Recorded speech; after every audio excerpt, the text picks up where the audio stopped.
I don't know if I take advice. I assume, but I don't know. Same him towards me. So I take everything to heart. Even and yeah, I think it's a human nature thing. You have 90 people say great things, but then one person says something negative. Hey, YouTube's good. YouTube's back? Okay, everybody. Hello. YouTube is back. Hi, everybody. One person says something bad or negative, and that's the one you focus on. And I know that's not healthy, but remember, there's a reason why most people in any form of show business are just a little bit crazy. There's a reason why most front-facing people, whether you're a rinky-dink radio host in a smaller town or a A-list actor, it's levels. You're a little bit nuts, man, because you have people you have never met, never known, that you are constantly being rated on everything you say or do. And for example, with this show, and anybody hosting a show, you get a printout that have numbers every week on it, and those numbers are black and white.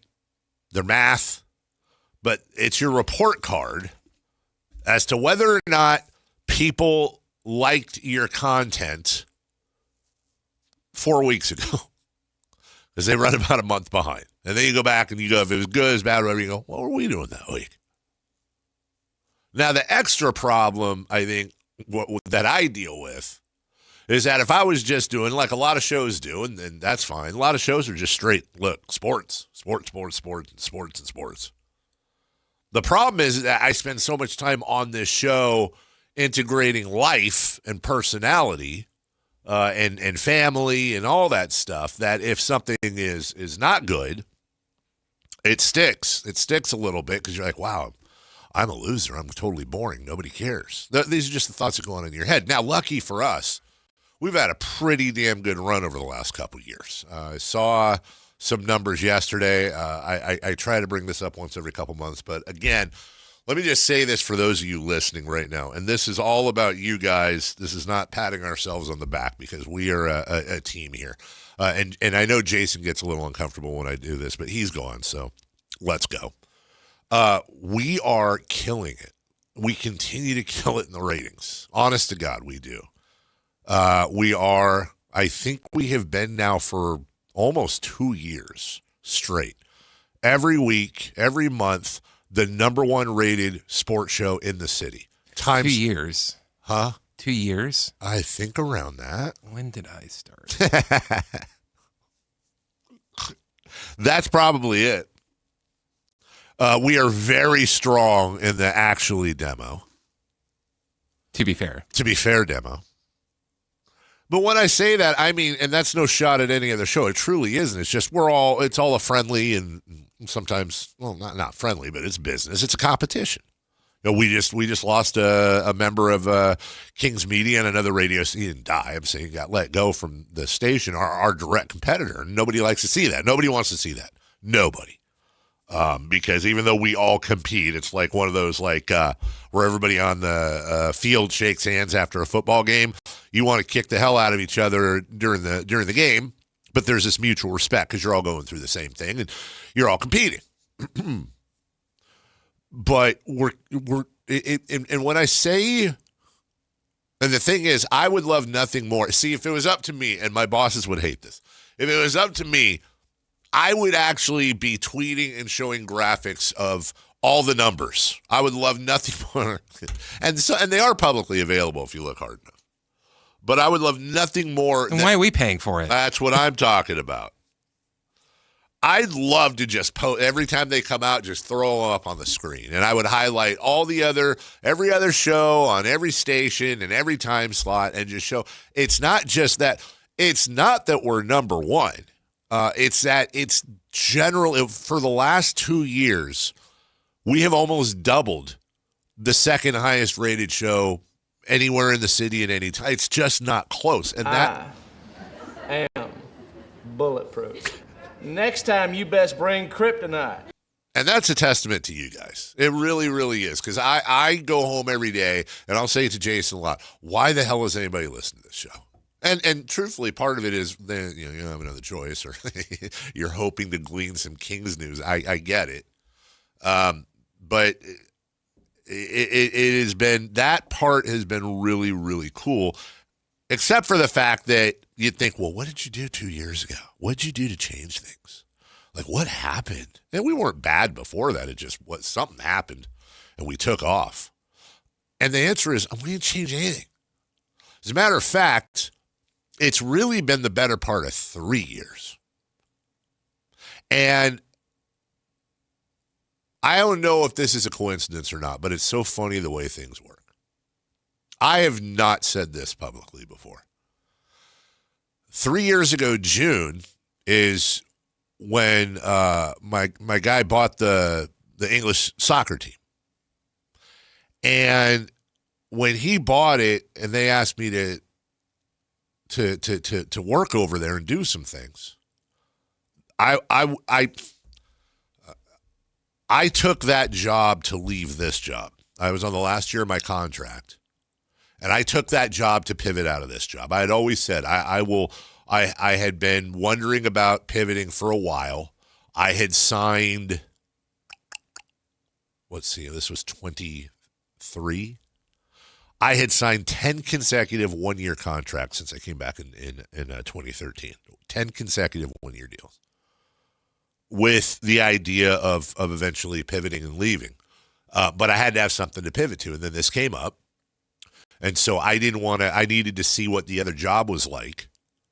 So I decided in my head I was going to take that job, and if everything worked out, and that was in June of 2023. My contract was up July 1st. It just all came together, kismet, serendipitous, if you will.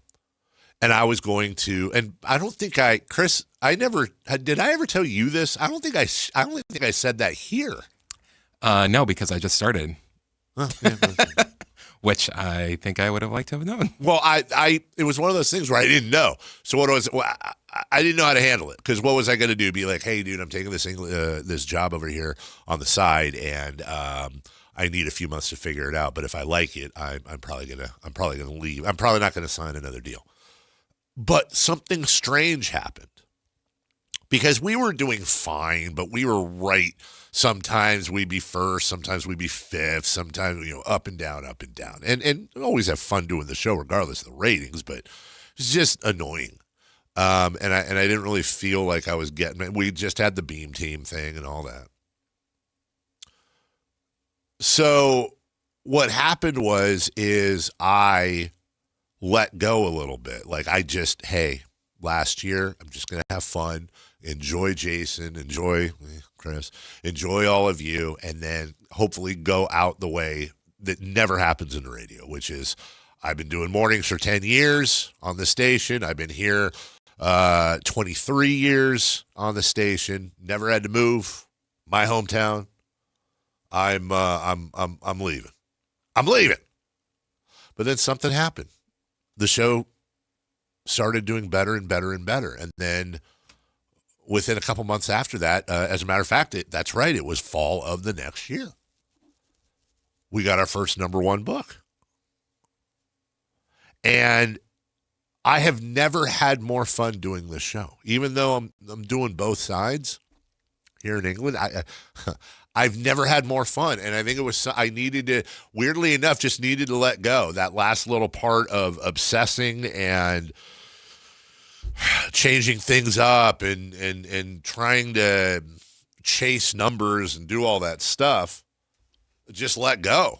And I really appreciate, it's my long way of saying, I just really appreciate you guys. I was at Hagen Oaks last night.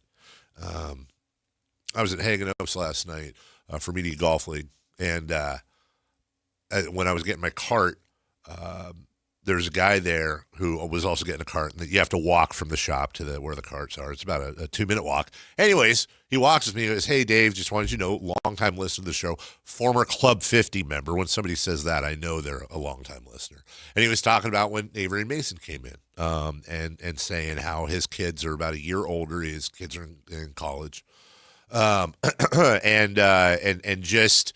When you hear things like, "Hey, your guys' show got me through this or that," or, grew up listening to you, which kind of makes you feel older, all that, there's a little something extra that's there besides just coming in and doing the show and going home. And I lose sight of that sometimes, that you guys have, and I say this to wrap up the segment in the face of the Reddit stuff, you guys have so many options to listen to. You really do in this day and age, and I say it all the time. You have... You have podcasts, you have Spotify, you have YouTube, there are any number of things you guys could listen to right now or view in the YouTube case. You choose us. Maybe you don't choose us every day. Maybe you don't choose us for 4 hours a day, but a lot of you do. A lot of you do because I see you chatting away. Usually not about the show. Usually not about the show. But then again, is it really their fault? Because if we had the show schedule up, 90% of the time I'm not following it. So I've never had more fun doing this job. And the 209 says that's right around the time you really started talking about your family life more and food. And yeah, you're probably right. When I say I want to say it's when I stopped giving a blank, but I've never cared more about the show either. I just stopped caring about whether or not people would like what we were talking about. We want to talk about Pozzole for half an hour, we're going to do it. You want to talk about the Mount Rushmore of God knows what, we will do that. And if you like it, you do, and if you don't, you don't. But I love each and every one of you. I truly do. It's so special, the relationship, and I don't take it for granted. Well, you know what? Sometimes I do. I guess this is my way of saying the show is phenomenal. It's doing fantastic. It really has not been a competition for the last couple of years. And I think part of why I came in like this today is that in the Media League, one of the people in my foursome was myself, Matt George, the commissioner of the Golf League. I'm guessing Matt had a good day yesterday. Matt did not. In golf, there's something called a snowman. A snowman is a score of 8 on a hole because it looks like a snowman. I'll just say, and we'll leave it for crosstalk, but Matt had a snowman sandwich. He started and ended the round with a snowman. He struggled a little bit, but also there's a good golfer in there. It's just not consistent. One of the other person in the foursome was Mike Ramey, old school program director of the station. The guy that gave me my start, the guy that I would bother on his phone line every day. I had it memorized, begging him for an internship or a job. And he gave it to you. And Interesting. Yeah. Funny enough, he told me something on, and I'm assuming this is right, but he told me something on the green on like the 8th hole or something. It's not important. He said, it's funny. I remember when you came in first, and I didn't even realize you were the same guy that was the caller. And I remember how young you were, just a teenager. And he goes, I was thinking about this. That's how he talks, by the way. He goes, you are the longest tenured morning host in the history of Sactown Sports, KHTK Sports 1140. I said, are you kidding? Are you sure? He said, the Rise guys did it he said, I think they were on for 8 years. And he goes, what year did you start doing mornings? I said, well, I did mornings with Dawn for 3 years, got fired, came back in 2013. So I'm in my 13th year of mornings. He goes, yeah, you've almost doubled it. And I went, I don't know why, man. That really hit me. Does Ramey remember me? I didn't ask, but I'll tell you what, I will next time. Didn't he hire you? Huh? Didn't he hire you? I went to meet with him because I was working at another radio station, and I wanted to come over here. And he, I'll just say I worked with Christine Kraft. Okay. And I was just like, I kind of, it's like really tiny radio station. I'm like, I kind of want to go over to sports. And she says, well, I know Mike Ramey. I'm going to call him, let him know that you're on your way, and just go have a meeting with him. Really? And he basically said, yeah, we only hire interns, so if you want to do that. Wow, back when we could have interns. And it was, I didn't even get an intern on the radio show. I got an internship at he didn't even get me that. I think I had to go through my school and I got an internship in promotions. I didn't even get like an on-air Yeah, I internship. remember. I had to do that crap too, where you go to like American River and you pay to take a class that you don't take, and then that way you can get. Well, I took the class. Because you had to get credit. Yeah, I know. You had to get credit. Wow. So Ramey hired. Sean Thomas was signing my internship. You're kidding.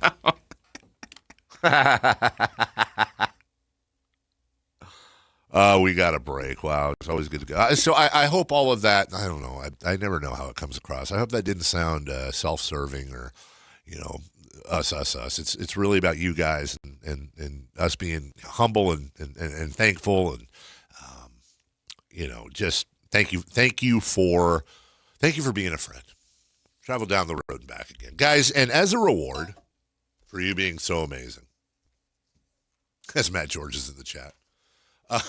Oh, Matt George is in the chat? Yeah, Matt George is in the chat. Build a snowman. That's fan. You know why that's so good, dude? Because I sang that to him coming off the green when he had the final 8. Do you want to build a snowman?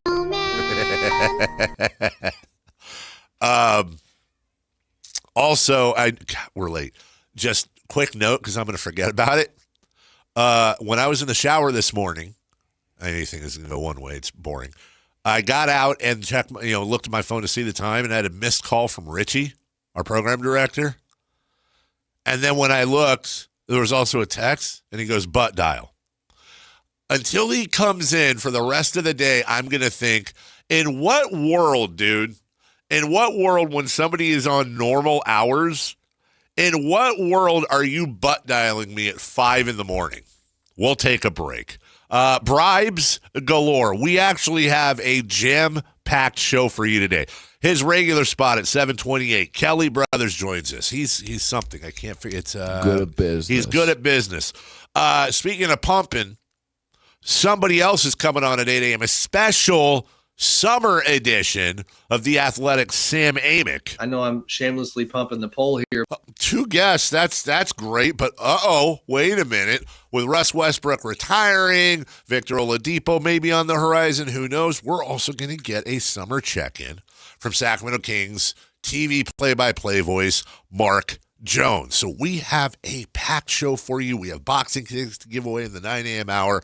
Let's take a break. According to somebody in the chat, we have the shortest breaks on radio. I'm going to remember you said that. We'll be right back after this. This is Sactown, baby!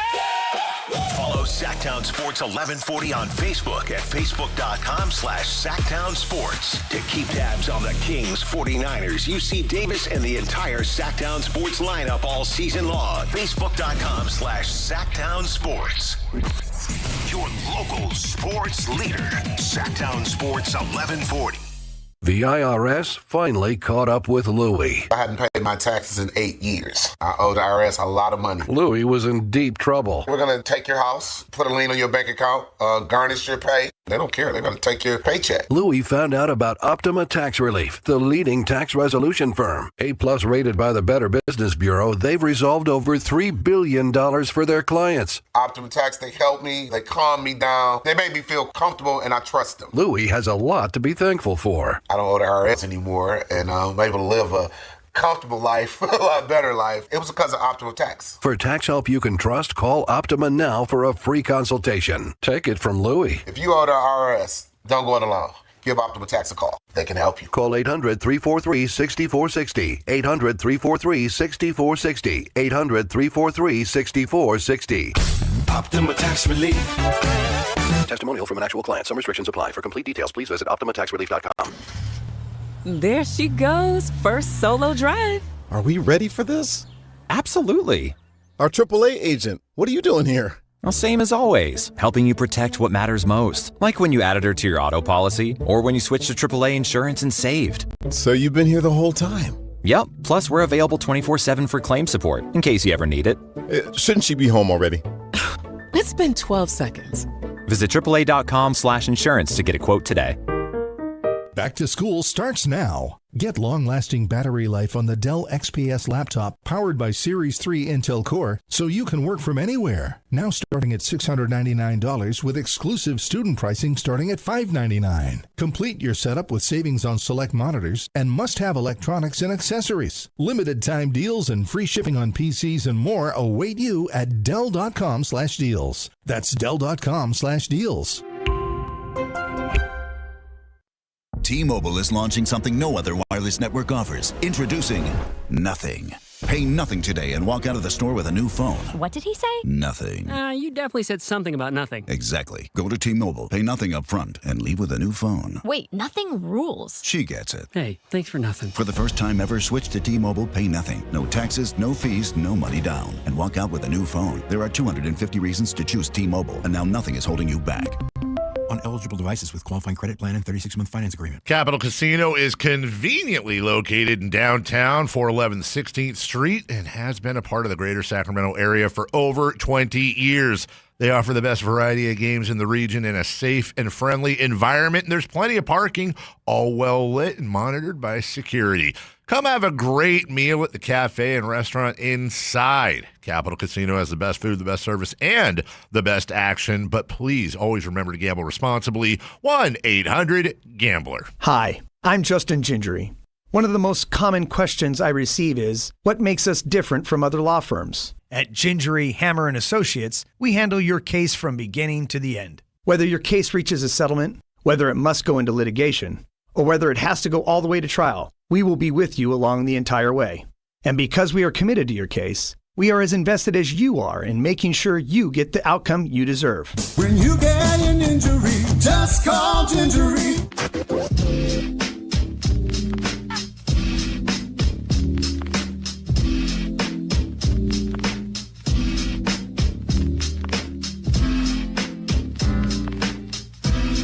The Carmichael Dave Show with Jason Ross. Call or text at 916-339-1140. On Sactown Sports. Well, speaking of Matt George, I think there's going to be a lot of conversation today, both here on the station and I'll say nationally. Someone's going to put it on their show. Did Matt George send Russ Westbrook into retirement? I think it's worth talking about. Here's what I think happened. I think Russ still has another couple years in him. I think what happened is the combination of playing here, losing, trying his ass off. And then at one point during the season, Matt was just so brutal to him throughout the year that Russ snapped, called him out. I think that's when Russ decided he was going to retire. I do. I think that moment when Russ Westbrook called out Matt George from the podium, I think that's when he said, I'm done. So, good job, Matt. Actually, that's going to be a story Matt can tell forever. I know it wasn't his favorite thing. I sure was ours. It definitely was ours. But I also was very protective of Matt too, because I think Matt took the proverbial bullet for a lot of media members. To be honest with you, I think Matt was way down the list of people that were cranking out negative stuff about Russ, but he just happened to be there, right? Wrong place, wrong time, and social media was phenomenally kind to Matt, very supportive, very forgiving. Before I forget, and I will bring this up later too, speaking of King stuff, you may have seen the clip floating around this week. We played it on the show of Willie Cauley-Stein talking about the Kings, his final year here, and the fact that they told him they would give him an $80 million contract if he averaged a double-double of which he was close, and then they wouldn't play him in the fourth quarter. If you missed that clip, and we're going to talk about Russ plenty today, don't worry about it. My last year there, I mean, bro, I'm playing the best basketball I've ever played in my life, averaging like damn near 13 points, 8 rebounds, blocks, steal. I mean, bro, I'm all over the place, right? And like I'm locked in more than I've ever been locked in on. And then like there would be games where I'm in the fourth quarter and I got like 17 points and 6, 7 rebounds, and they not playing you the fourth quarter. And I'm looking behind at my family. I'm looking down the bench at like my position coach. Yeah. I'm like, what the fuck are we? Oh, they believed it. Doing? Okay, yeah. This is my contract year. I don't know. It just didn't make sense to me, bro. Like the whole time they telling me, like, if you're a double guy, bro, you're gonna make 80 mil. We're gonna give you 80 mil. But then not play me the fourth quarter where I can't get the double. Okay. Hey, he said it. So today's Thursday. This came out Monday. So it takes a while. It's summertime. People are everywhere. Some people I haven't talked to in a while, but I had to go back and don't try to guess the names, because unless you're a psycho about the Kings and know everybody in there that's ever worked for them, you're not going to know them. But I talked to 3 different members, I won't say the front office, of 3 different members of the organization that would be familiar with stuff like that going back there. Now, 2 of the 3 hadn't seen the clip, and I had to send it to them. One of the 3 when I talked to them about it, audibly laughed. I'm not going to hammer Willie Cauley-Stein with some of the reasonings or things that they said, because I've never had an issue with Willie, and also it is what it is. The only reason I inquired was because that's a pretty heavy accusation that they promised me $80 million if I averaged a double-double, and I was fairly close and I was locked in, and then they wouldn't play me in the fourth quarter. Basically, he's insinuating that they I don't want to say cheated, but they played a little dirty pool to save them from giving him the money. 2 of the 3 reactions were basically, LOL, that's insane. His cheese ain't on his cracker. No chance in hell that ever happened. And the one member that I actually spoke to about it, who also laughed, said, rather than trust me or believe me, and I'm paraphrasing now, said, first off, go back to that time. Look at the contracts around the league. We're going to give Willie Cauley-Stein $80 million. It's kind of like what we talked about when we talked about this Monday. That would be what, about even if it was a 4-year deal, we're going to give Willie Cauley-Stein $20 million a year, number one. He said, number 2, in what world would it benefit us to not play him? We didn't. Let's go with what he said. We didn't sign a contract saying we'll give you $80 million if you average a double-double. Why would we not want him to average a double-double? We could have traded him. We could have signed him for. When you sign people for large amounts of money like that, not always, but generally it means they're a good player. Why would we not want him being a good player? It's asinine. That's a quote. So I don't know, man. And I'm not calling Willie Cauley-Stein a liar, but other people did. That feels, I said it before too, because he says, they told me I need to get a double-double and I could get an $80 million. That sounds like lost in trend. Yeah. Yes, it does. And I don't know.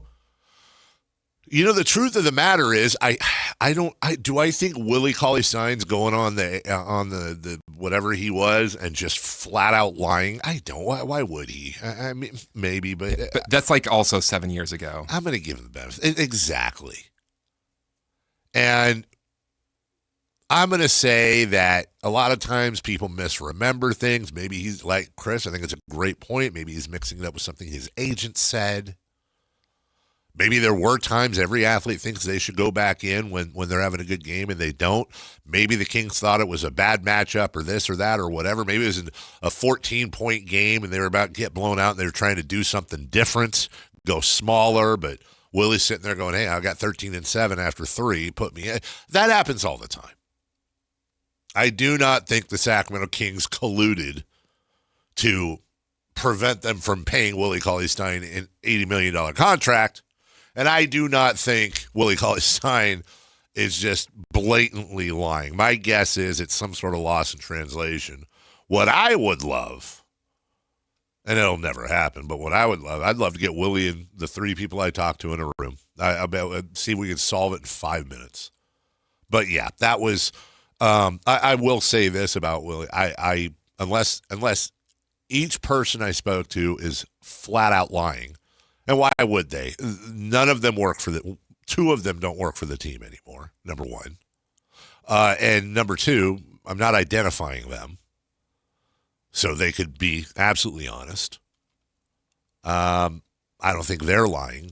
I think Willie maybe was a little bit irresponsible in what he said. That's it. That's a rough accusation. And the Kings suck, and there's enough stuff to talk about how they suck. But anyways, we'll take a break. When we come back, some NFL notes.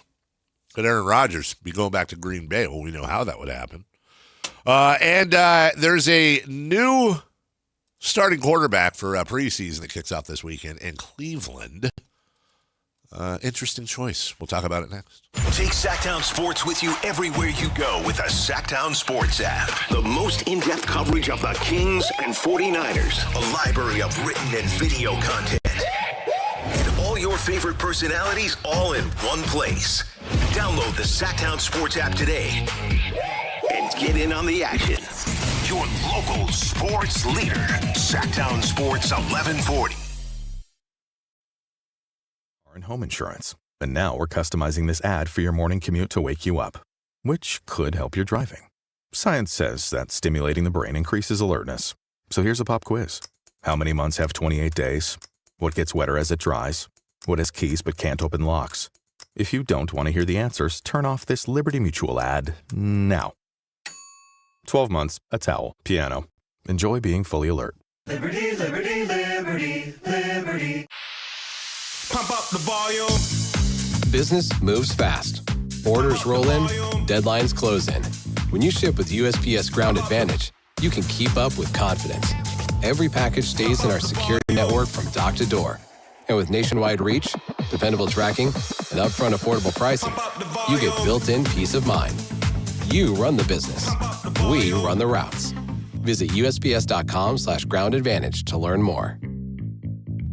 Sacramento's best selection, best quality, and lowest prices on kitchen and bath products are at the new Anova Cabinet and Stone. For a limited time, get stunning new quartz countertops starting at just $159. That's right, only $159 for gorgeous quartz countertops. Listen to this. For a limited time, cabinets for kitchens and bathrooms are up to 50% off. Yes, up to 50% off new cabinets. It's a must-see. The new Anova Cabinet and Stone at Florin Road and Highway 99. Learn more at AnovaCabinetStone.com. Veterans and active duty service members. When your call to service ends, your mission doesn't have to. Go from GI to IT in just a few months at My Computer Career. Prepare for a high-demand career in cybersecurity, protecting people, systems, and institutions from real cyber threats. Cyber warriors are needed now. Will you answer the call? Go to mycomputercareer.edu/CWP to learn more. That's mycomputercareer.edu/CWP. An elite CompTIA certification partner. VA education benefits are available to those who qualify. Hey, Mom, now that I have an after-school job, I think I want to buy a drum kit.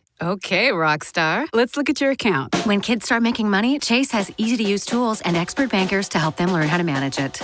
And next month, I'll buy the bass drum and the cymbals. Oh, and maybe some noise-canceling headphones for you. Aw, you've thought of everything. Help kids save, budget, and build financial independence, all with Chase. That's good for kids and good for parents. Visit your local Chase branch and get started. Account subject to approval. JP Morgan Chase Bank, N.A. member FDIC. Golf to Go is brought to you by the Hagen Oaks Golf Super Shop. Here's Frank LaRosa.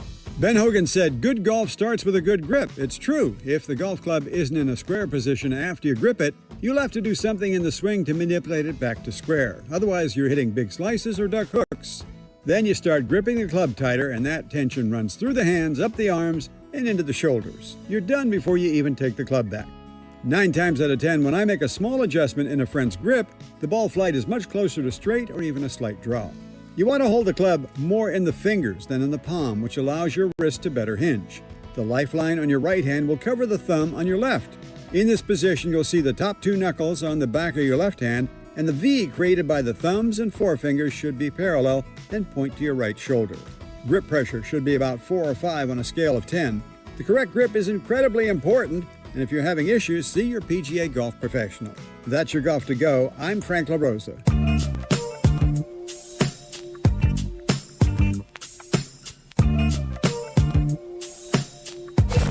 Waking you up with the best in local sports. They just make it interesting, you know? It's the Carmichael Dave Show with Jason Ross on Sactown Sports.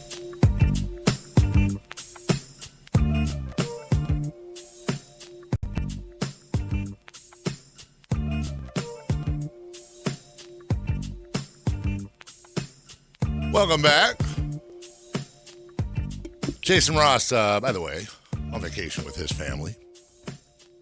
He will return 1 week from Monday. That means, not counting today, 6 more shows. Not that I'm counting. Not that I have a little board with red X's on it. It'll be good to have Jason back, but I am incredibly happy, really, truly, that he gets a chance to spend some time with his fam, as we all should. Hey, second time today, I'm going to mention him. My guys, Huddersfield Town, according to The Athletic, number 9 in the EFL. The stadium ranking, number 9. Top 10, not bad. It is a gorgeous stadium, by the way. Chris, I'd love for you to get a chance out there. Next time you're in England, you gotta figure out a way. Take the train. Have you ever been? Well, derp. Of course, you've been to Northern England. It's a 40-minute train ride. No. 30-minute train ride from Manchester? Okay. You got to get out there, man. I will. I would love nothing. Well, first, I'd love to be out there. Well, that'd be weird, you and me in England. It's weird. I've got like food spots in Manchester. Yeah? Yeah. Isn't it? Yeah. What was cool is, and this is, we were talking about social media earlier and just like how it's awful, but also like really cool at connecting you. I happened to have seen Raheem Sterling. He played for Manchester City, go to this food spot, and he took a thing on Instagram. And so when my friend and I went there after the game, we went there, and they heard my accent, and they're like, "Oh, are you from America?" I'm like, "Yeah." And they're like, "Oh, how did you find out about this?" I'm like, "Raheem Sterling put you on Instagram." They're like, "Really?" See? They love it. And they love our accents, which is really crazy to me. Like, they think we have great accents. I love an English person doing the American accent. They always make us sound very whiny. Oh, really? Yeah. How are you? Yeah, when they, I especially like it that when they know some country songs, and that's how they think we talk. That's exactly how they think we talk, which is funny because you can tell if it's an English person trying to do an American accent generally very easily, which is why I always think it's a superpower when I find out that, like when I found out Minnie Driver from Good Will Hunting was English, I was floored. Well, this is funny. This happened an hour ago. I was just listening to my music. Song Spill the Wine by War came up, and I just, let me look them up. How did they get started type of thing? And the lead singer is from Newcastle, and I'm like, what? No way. Yeah, you can't. Well, that's the thing. When the weird thing is, with a few exceptions, when British people are singing, especially when they're singing, you can't tell. But if you remember that song, Spill the Wine, he's almost like talking the whole time. Interesting. You know, by the way, one of those exceptions, which is, and all jokes aside, I do like Oasis, but always kind of annoyed me about Liam Gallagher because I feel like he leans into the accent sometimes when he's singing. I think he could sing without it, but I think he purposely does it. Oh, he's Mank through and through. Like when he says, my favorite song, All Around the World, when he does that, and he does the shine part of Make Me Shine. I'm like, dude, this calm down. Have you ever seen the documentary Supersonic? No. Do yourself a favor. Is that, what's it on? It used to be on Netflix. I'll look it up for you. No, but I mean, what's it about? Oh, it's like just how they started, and like it's basically goes up until they broke up, and it's like a lot of people. Don't they have one coming out about their tour? Yeah, they got one on their tour, but this one is fantastic because it gives you really a lot of insight on what made them bump heads. And there is this one woman said that, he's like, well, Liam is like a dog and Noel is like a cat. And then another woman says, well, Noel has a lot of buttons and Liam has a lot of fingers. Okay, yeah, no, that makes sense. Which I think is how people describe our relationship. I don't know why that was almost a spit take, but it was almost a spit take because that is accurate. Deshaun Watson will start the opener for the Browns. I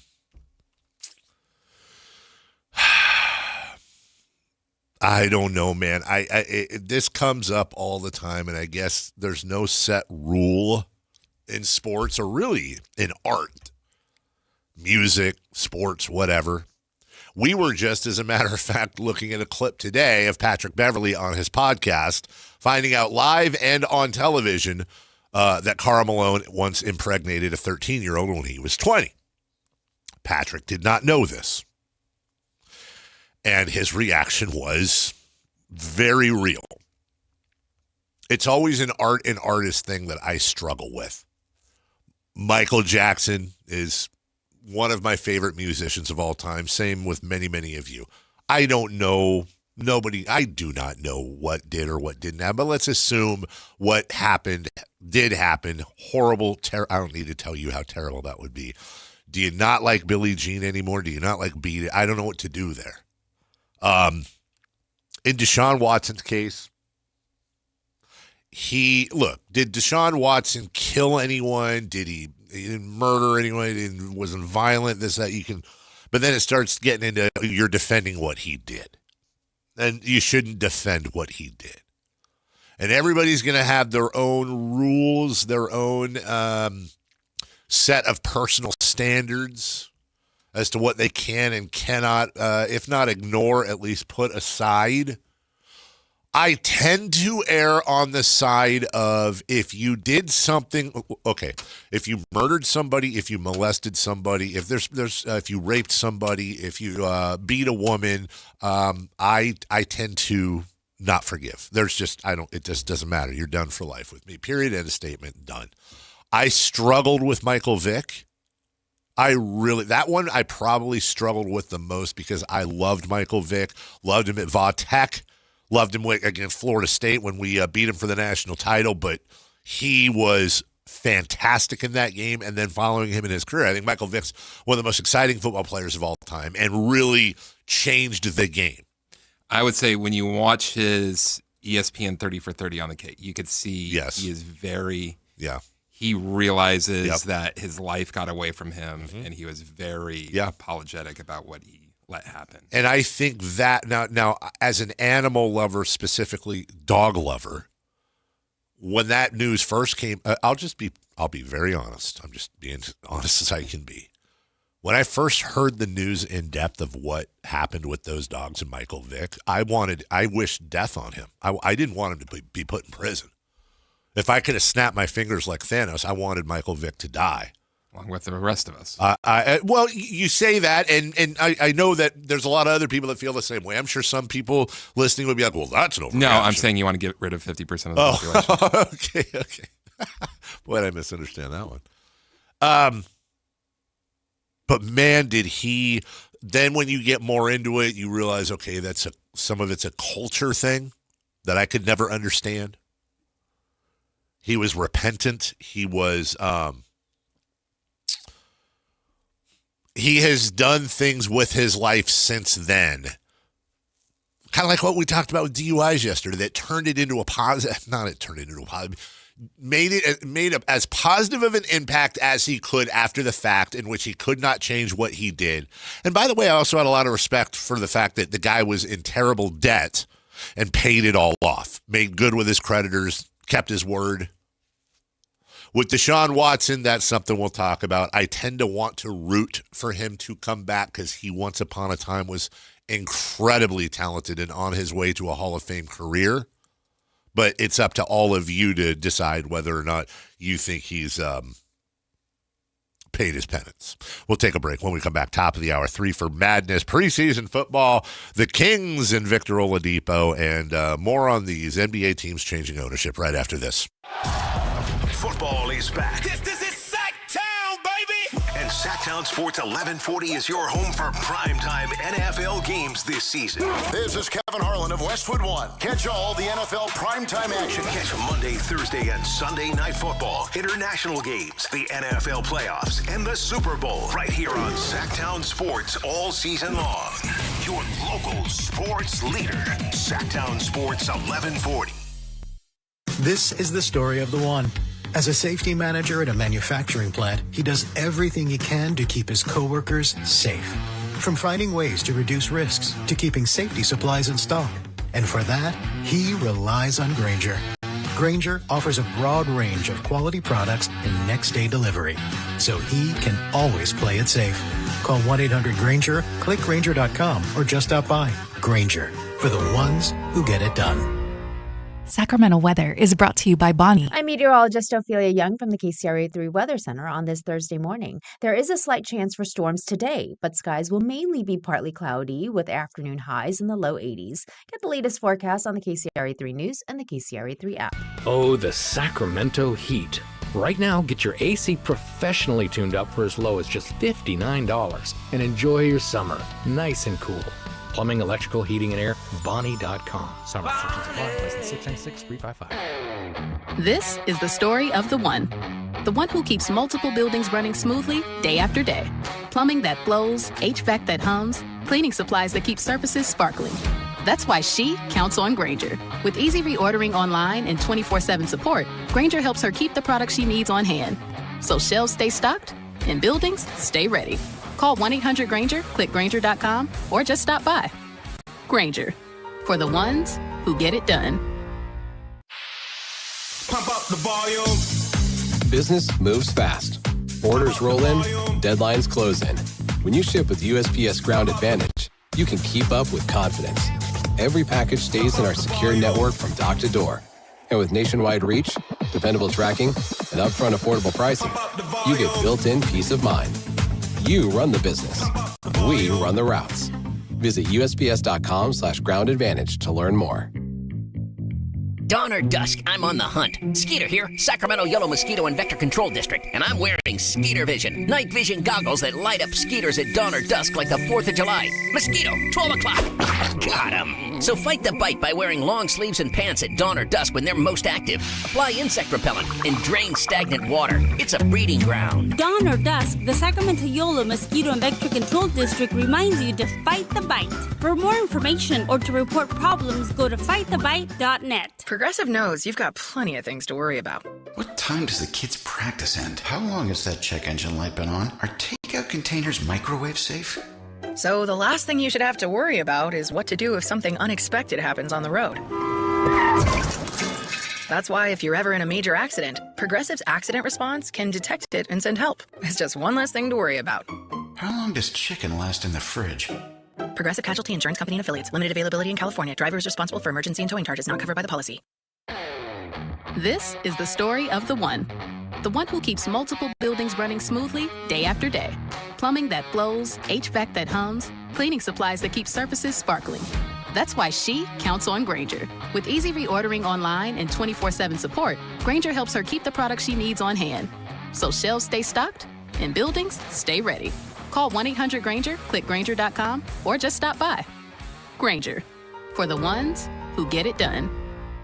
Capital Casino is conveniently located in downtown, 411 16th Street, and has been a part of the greater Sacramento area for over 20 years.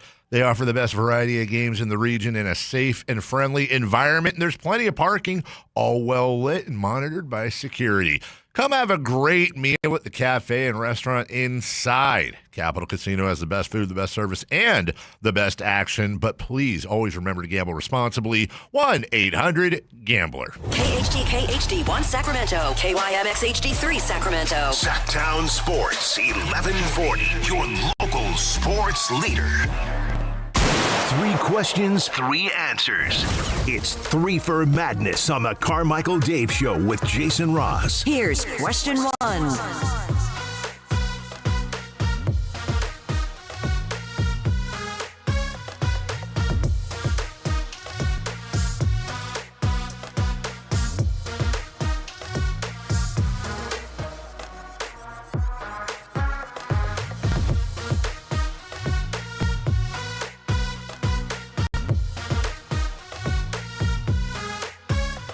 All righty.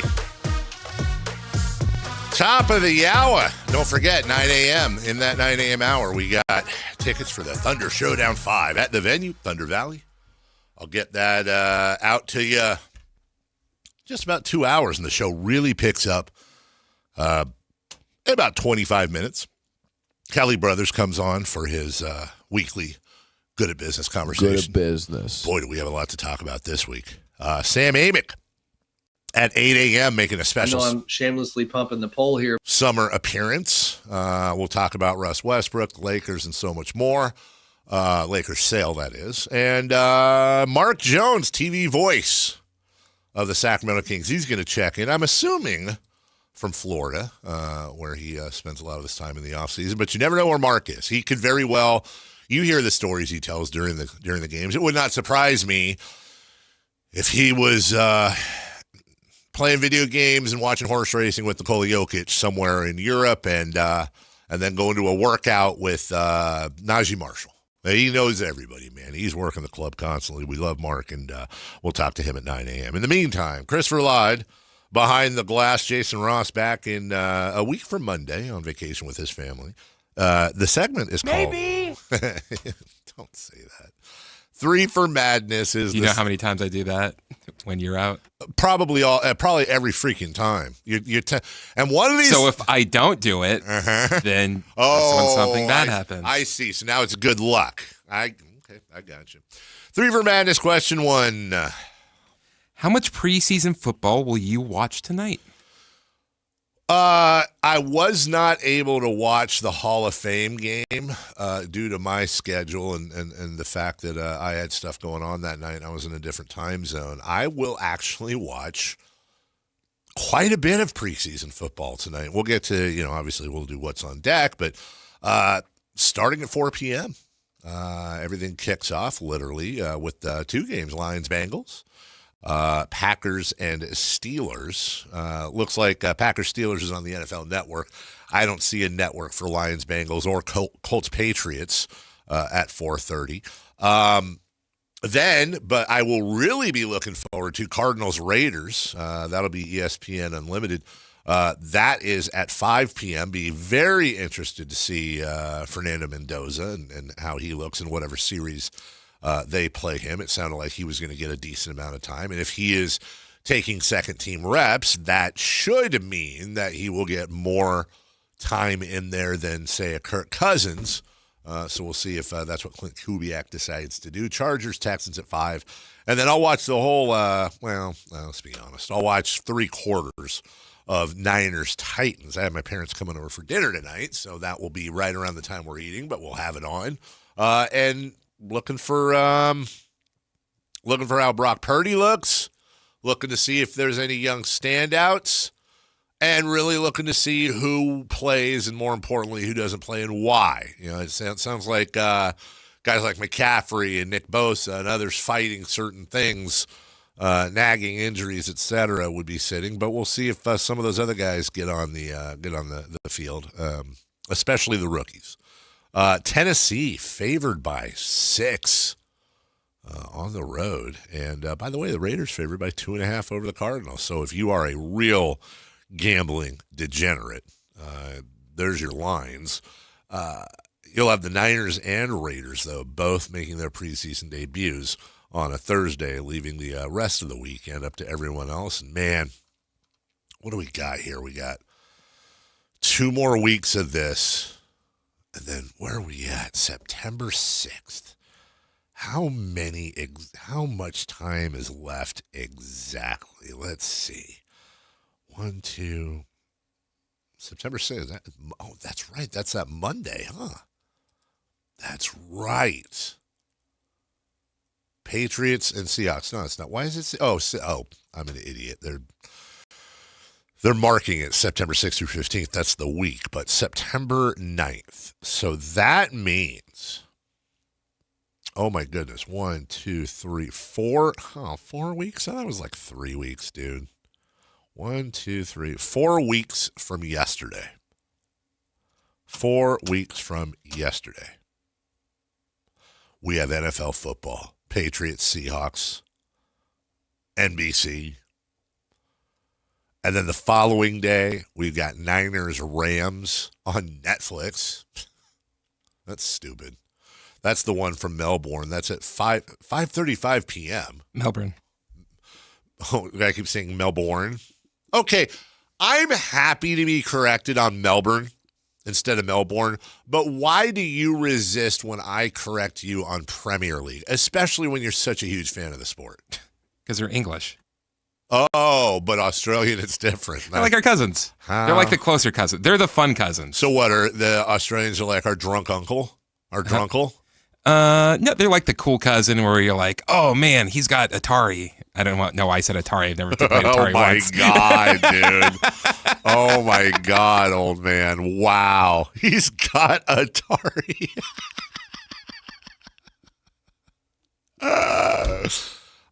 Let's see. Australia is. I'm trying to check this out because I want to know. Sorry, I would also like to push back because I also don't like just like, oh yeah, the guys are coming on the field. It's a pitch, mate. Oh, it's 0-0. 0-0. But do you say tie or draw? You say draw. I'm pretty sure depends. No, I say draw or tie.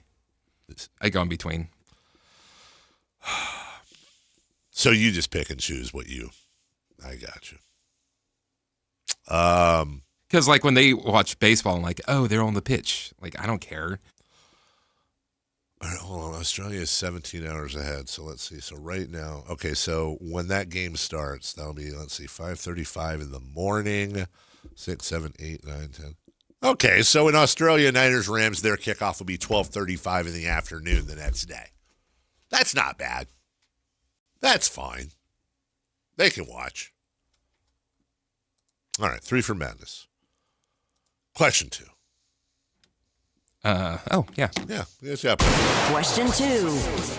Reports say Kings worked out Victor Oladipo privately. Now that Russ isn't an option, is he your choice for another backup guard? Well, Ben Simmons is, but. Oh, funny you say that. Why? We will be hearing something when we come back in the 7:40 break. What? You're teasing me? Mm-hmm. Well, that's normal. So we're going to hear something Ben Simmons related after Kelly Brothers? Yes. I don't know what this is. I don't like that. I have no, by the way. You don't like it, but you will like it. Oh, will I? Okay. All right. I want to be clear here. I'm fine. I am fine with Victor Oladipo. I always liked him as a player. I really, really like that he is openly, look, he has made plenty of money playing in the NBA, endorsements, all that stuff. He's coming back for the love of the game. He's trying to hold on, and he seems like he is an incredibly humble, thankful individual. And I've never heard a bad word about Victor Oladipo from anyone who's ever played with him. By the way, he's earned approximately $124.8 million over his career, not including endorsements. He doesn't need the money. He has gone and played in New Zealand, I think. Oh, no, he owns some in New Zealand. I don't know if the team, the New Zealand Raiders. He's been around. He's trying to. I like that. Because we're not getting Victor Oladipo from 8 years ago. Let's just be really clear there. But you're getting a guy that could he give you some spot minutes? Could he give you some decent backup minutes on a team that's not going to be incredibly great? And would he be a good locker room presence and a good mentor for Darius Acuff and the other Utes? Yeah. So I see why Scott Perry's doing this. By the way, he played the last 2 years for the Wisconsin Herd of the G League. So you're talking about a guy who's a two-time NBA All-Star, all-defensive first-teamer, most improved player, led the league in steals in 2018, his best season. 2018, he was an All-Star, All-NBA third team, All-Defense first team, most improved player, steals leader. We're not getting 8 years ago, as I said, Victor Oladipo. But I look, you got a roster spot open. You want to grab some. I think from a mentorship and culture and chemistry locker room point of view, I think Victor Oladipo is just fine. And all bits aside about Ben Simmons, who I'm sure that will not happen. My thing with Ben is the same thing it would be with anyone else that was a formerly a good or accomplished player who has hit the bricks a little bit. I'm a big fan of comebacks. I'm a big fan of buying stock low when you're a bad team. There's no real risk reward. In either case, you're talking about minimum deals, one roster spot. The only real risk is taking minutes from somebody else, but that's what you have the roster spot for. It's not like it's going to be 35 minutes a game. And I love the idea of a 29, 30-year-old, 6'11" point guard / wing who can play phenomenal defense and who's been through the ringer the last few years, injury-wise and all of that stuff. That's always been my attraction to bringing a Simmons along. But we'll see. Odds are he will never play meaningful minutes in the NBA again. I would like to find out. But I'd be fine with Oladipo. I'd be perfectly fine with that. Number 3, please. Question 3. With quite a few NBA teams changing hands lately, you expect more of the same. I do. I think this is going to be, we talked about this before, it's going to be a very interesting time in the NBA right now. It already is. I was looking at some numbers this morning. Over the last 5 years, 8 NBA franchises, 8 have changed hands over the last 5 years. By the way, one of those NBA franchises is about to change hands twice. That's more than a quarter of the league. The Suns, Hornets, Bucks, and Mavs in 2023. The Timberwolves, the Celtics, and the Lakers in 2025. And then the Trailblazers, Lakers again in 2026. 27% of the NBA's 30 teams have changed controlling ownership over the last 5 years. And we talked about this a couple years ago and then again last year. A lot of people were waiting on the TV deal in order to figure out what they wanted to do. And now you've seen some of these teams changing hands has exploded the value of these NBA teams. Just to give you an idea of how crazy that is, more research here done by yours truly. I told you that Robert Sarver sold the Suns to Matt Ishbia, who's having his own financial issues right now, in 2023 for $4 billion. Okay? $4 billion. That's the first time an NBA team was sold for $2.5 billion or more. Remember that number. That's important. You may remember when Steve Ballmer bought the Clippers, he paid $2 billion and openly admitted he was overpaying, that he was overpaying by what he thought was a pretty decent amount. $2 billion. The Clippers sold for $2 billion in 2014. The Rockets sold to Tillman Fertitta for $2.2 billion in 2017. The Nets, and by the way, the Nets, this included the stadium, they sold 7 years ago for $2.35 billion. Why are those numbers important? Because in just a few months, the Los Angeles Lakers were sold at a $2.5 billion profit. That represents more than the Clippers, Rockets, or Nets were sold over the last 10 to 12 years. That's how insane these valuations are getting. Now, what does that mean? And I'm sure we'll talk a little bit about this with Kelly Brothers. That means when think about it like a house. Whenever you look to sell a house, the realtor is going to have an appraiser do what's called comps. You have a 4-bedroom, 3-bathroom house in a suburban area of Sacramento. They're going to look at like-minded houses with the same, acreage, similar acreage, bedrooms, baths, whatever it may be in your neighborhood to determine the comparison values to houses in the area to figure out how much to sell your house for. Now, when doing comps in the NBA, it's a little bit different because obviously you cannot compare the Sacramento Kings to the LA Lakers. In other words, the Lakers were sold for $12.5 billion. That doesn't mean the Kings are worth $12.5 billion. But the thing I've heard, there's so many crazy things to come out of this Lakers sale. One of them that kind of went under the wire is the fact that the two owners, potential owners of the Lakers now, Josh Kushner and Bob Iger, they were in on the Vegas deal.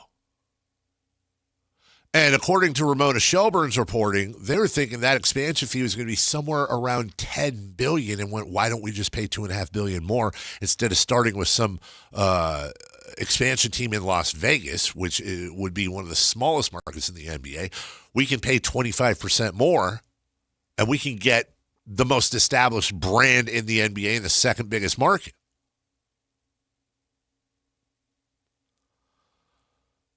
So I've refused to believe the expansion fees are going to be $10 billion. They were supposed to be, when they first started talking about expansion a couple of years ago, it was $3 billion. Then 4, then I was like, all right, I think it's going to get to 5. Now I'm thinking the over-under on these expansion fees is going to be $8 billion. So what does this mean? This means that right now, for example, the Sacramento Kings would probably sell for somewhere in the $5 to $6 billion range. And not to get too nerdy, guys, but I always try to explain. Please keep in mind, I'm just going to pick Chris Kelly, one of the Kings minority owners. If Chris Kelly decided to sell his shares of the Sacramento Kings, he would not get a $5 or $6 billion valuation. That's not how that works. That is for that $5 to $6 billion valuation is for controlling interest of the team. Think about it. Vivek's shares and his control is far more valuable and interesting to a purchaser than a minority owner's shares, where you effectively have no say. The minority owners get to weigh in here, but Vivek he has the authority to make the final decisions on everything. And so, therefore, his shares and that controlling interest is worth a significant amount more. But if Vivek Ranadive decided to sell his controlling interest tomorrow, I would be shocked if he got anything below $6 billion for 3 reasons.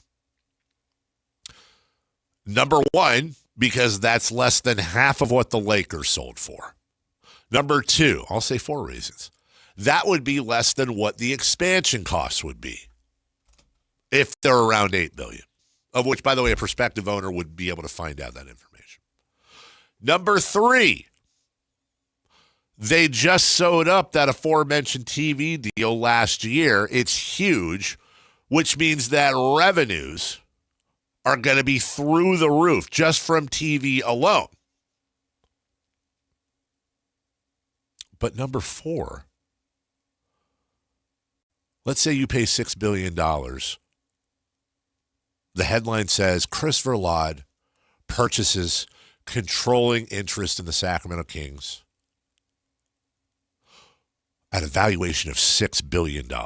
This always gets misreported. It gets reported wrong. And stay with me here. I know I'm getting nerdy again. That doesn't mean Chris paid $6 billion for the Sacramento Kings. What that means is if he got control, unless he bought the whole team and everybody shares, odds are he would just be buying Vivek's shares. Vivek owns somewhere in the neighborhood. I never get a right figure, but give or take a couple of percent. He owns about 20% of the team. That is his controlling interest. That would mean Chris Verlaud's cash output would be $1.2 billion to get control of the Kings. Here's where it gets interesting. There's 30 teams in the NBA right now. If we're right about that valuations, and I think we are, and the expansion costs, if the expansion fees aren't $10 billion, if they're $8 billion, that's $16 billion. Divided by 30 teams, because remember, the expansion teams won't get a piece of that. That's $533 million per franchise. Now, that's not how it's going to work. The NBA is going to take a cut. But if the NBA took a cut of, let's say, that $33 million times 30, that's $1 billion for the NBA and $500 million for everybody else. So now all of a sudden, Chris Verlaud bought controlling interest in the Sacramento Kings for $1.2 billion. But now that $500 million comes back in immediately once the expansion fees are in. That gives that a nice little haircut. He doesn't keep it all, but he's going to get a chunk of that, and so will the minority owners. Now you also have the TV revenues in there as well. So what I think is going to happen is I think you got a lot of owners sitting and looking right now. And by the way, it hasn't just been Fred McGee, random owner, that sold. The Buss family has sold. Whit Grusbeck and his group with the Celtics have sold. Mark Cuban sold. These are blue chip franchises and owners that have sold. Now, I'm not saying James Dolan's going to sell or, Clay Bennett going on opposite sides of the scale. But think about it. If you're an NBA owner right now, you're looking at the sale of the Lakers and you're licking your lips. And then now, why not just wait a little bit? You wait just a little bit. Unless a prospective owner, you're going to get him to bake that expansion fee in there so you can get your share. You wait for the expansion teams to happen. Now, all of a sudden, if you have two expansion teams coming into the league, one of them Las Vegas, the Kings cannot compare to the Lakers. But Vegas is a far smaller market than Sacramento, or far smaller. It is smaller. So if you have an expansion fee for Las Vegas at $8 billion, now all of a sudden $6 billion for the Kings is a freaking bargain. And you could argue that pushes the Kings' valuation for controlling interest up around $8 billion, if that's what the fee is. It's fascinating. I mean, fascinating just in the sense of, and think about that. If you're, and I have no idea what Vivek would do. That's his business. But just think about it for a second.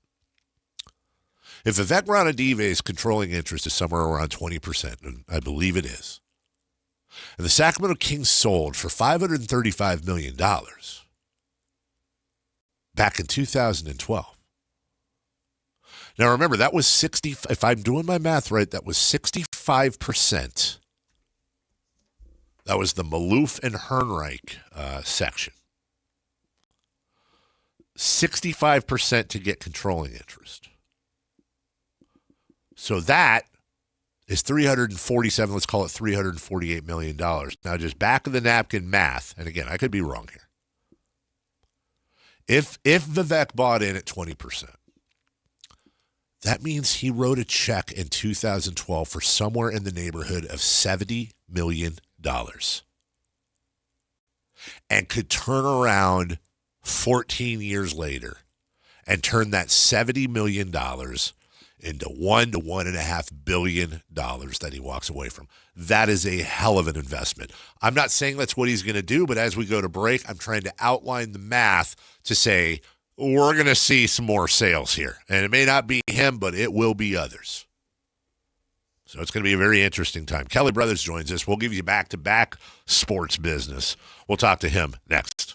Follow Sactown Sports 1140 on Instagram and X at Sactown 1140 to see the best moments from all your favorite shows and up-to-the-minute live reactions and updates on the Kings, 49ers, and more. That's at Sactown 1140 on Instagram and X. Your local sports leader, Sactown Sports 1140. This is the story of the one. As a maintenance engineer at a beverage manufacturing plant, he starts his day knowing every line is ready to run because Grainger delivers the industrial-grade products he needs to keep mixers, conveyors, and packaging equipment moving. With Grainger's vast selection of bearings, belts, and motors, he keeps operations running smoothly, so nothing grinds to a halt. Call 1-800-GRAINGER, click Grainger.com, or just stop by. Grainger, for the ones who get it done. When you see this in your kitchen, the stainless steel fridge is covered in fingerprints. you hear this. Leslie, people are going to think you were raised in a barn or by wolves, or raised in a barn by wolves. Fortunately, Wyman Stainless Steel 3-in-1 cleans, shines, and protects to give you the best shine. A spray and a wipe will have your fridge shining like a mirror. Wow, my fridge looks brand new. Your fridge looks amazing, Leslie. Sorry, I was being a little dramatic earlier. Your kitchen says a lot about you. Let it brag with Wyman. And Associates. When you have been injured by the fault of another, you will want advice you can trust. If you know an attorney you can trust, I hope you call that person. But if you don't, please call me. I promise I will be the attorney you can trust. Along with my partner and associates, I have been helping accident survivors recover for their injuries for over 25 years. And we can help you. There's no charge for calling, so please call us today. When you get an injury, just call Gingery. Sleep Number's new collections are designed to adapt to the changing nature of your life and your sleep needs. Whether it's the personalized comfort of the new Comfort Mode mattress, the targeted pressure relief of the Comfort Next mattress, or the Climate Collection that actively cools or warms to help you fall asleep and stay asleep. And now, get early access to our biggest sale of the year. Save 25% on the new Comfort Next Luxe for a limited time. Only at a Sleep Number store or sleepnumber.com.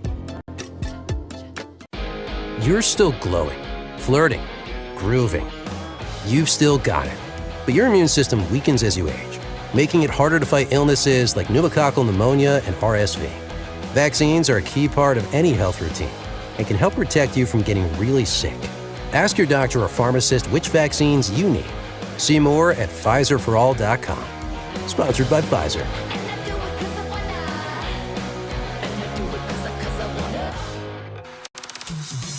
Joining us now on Sports Sense, certified financial planner Kelly Brothers. Kelly is an advisor with Cap Trust, one of the nation's largest registered investment advisors. Cap Trust counts among its clients numerous pro athletes and pro sports franchises, but most importantly serves many Northern Californians through comprehensive financial planning. Here's Kelly Brothers.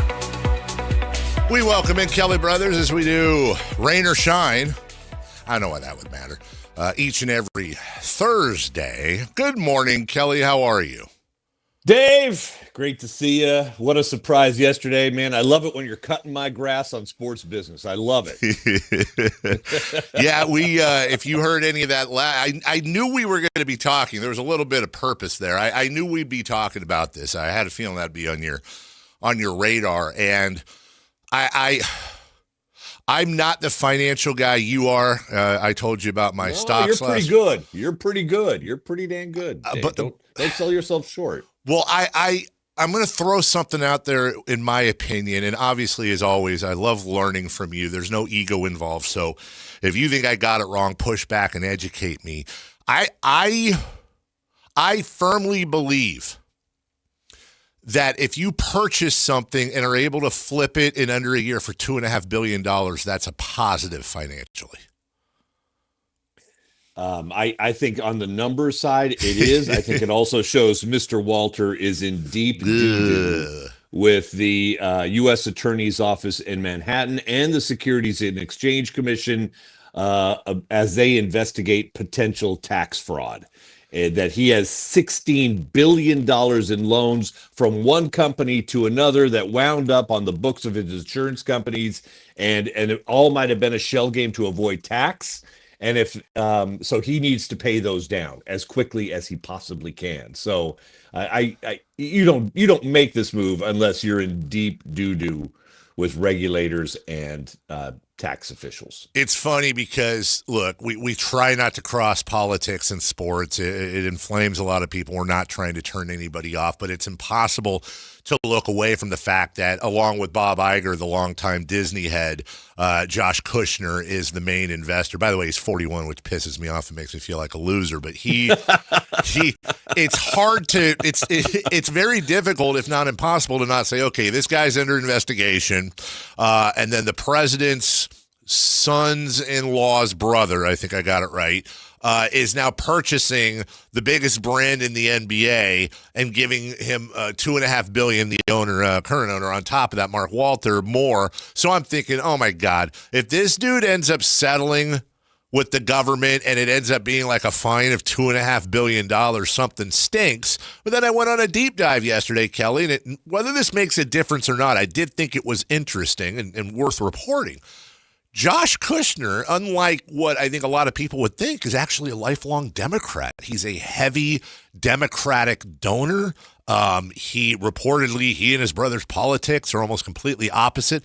I don't know how much of that is true or not, other than the Democratic donations that I saw the records of, but it maybe throws a tiny bit of water on that. But man, conspiracy hat is on, brother. Big time. No, this guy's aggressive. He is aggressive. I mean, he owns they own a piece of the Giants. Yes, Thrive does his company. So he's married to Carly Kloss. So he's at the age of 41. He's moving. There's no doubt about it. Iger. They've been looking at getting into the NBA game in a big way for a while. Everyone thought, and they thought their target was Vegas and the expansion possibilities coming up at $7.5 billion is the whisper number for the fee. But suddenly, Mr. Walter, don't discount the fact that Mark Walter also had a stroke, so he had he has some health issues. You can only imagine the stress of the government breathing down your neck, especially if you did something wrong. And so this was a little bit of an escape hatch and gives him a lot of cash to be able to pay down some of the debt that is currently in question. But I don't see that level of conspiracy at all. I just see a guy who got over leveraged and did it in a way that he shouldn't have done it, and had to release one of his big assets. And was able to do so. As you point out, he only closed on this last October.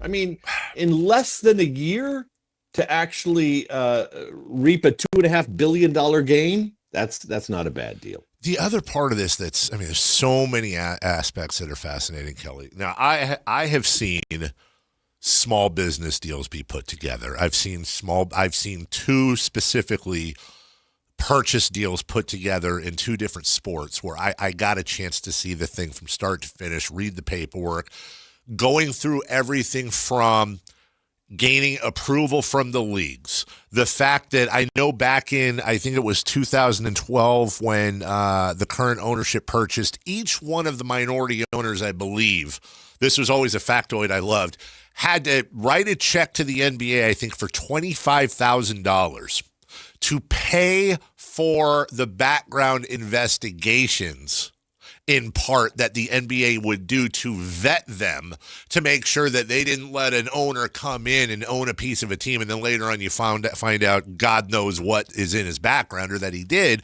But there's so many aspects to these deals, and these were smaller deals that go into it, Kelly. You've seen, I'm sure, a ton of different things happen that are far bigger, but have you ever heard of a $12.5 billion transaction in which the first time it was ever brought up was Sunday, and then it sells on Thursday, Wednesday? That's what happened. No, I know it was 72 hours, but I think it was too good. Mr. Walter just needed to unload, and it wasn't a fire sale. It's not like he bought at 10 and sold at 9 a year. No, he got a return for his investment, and he got out.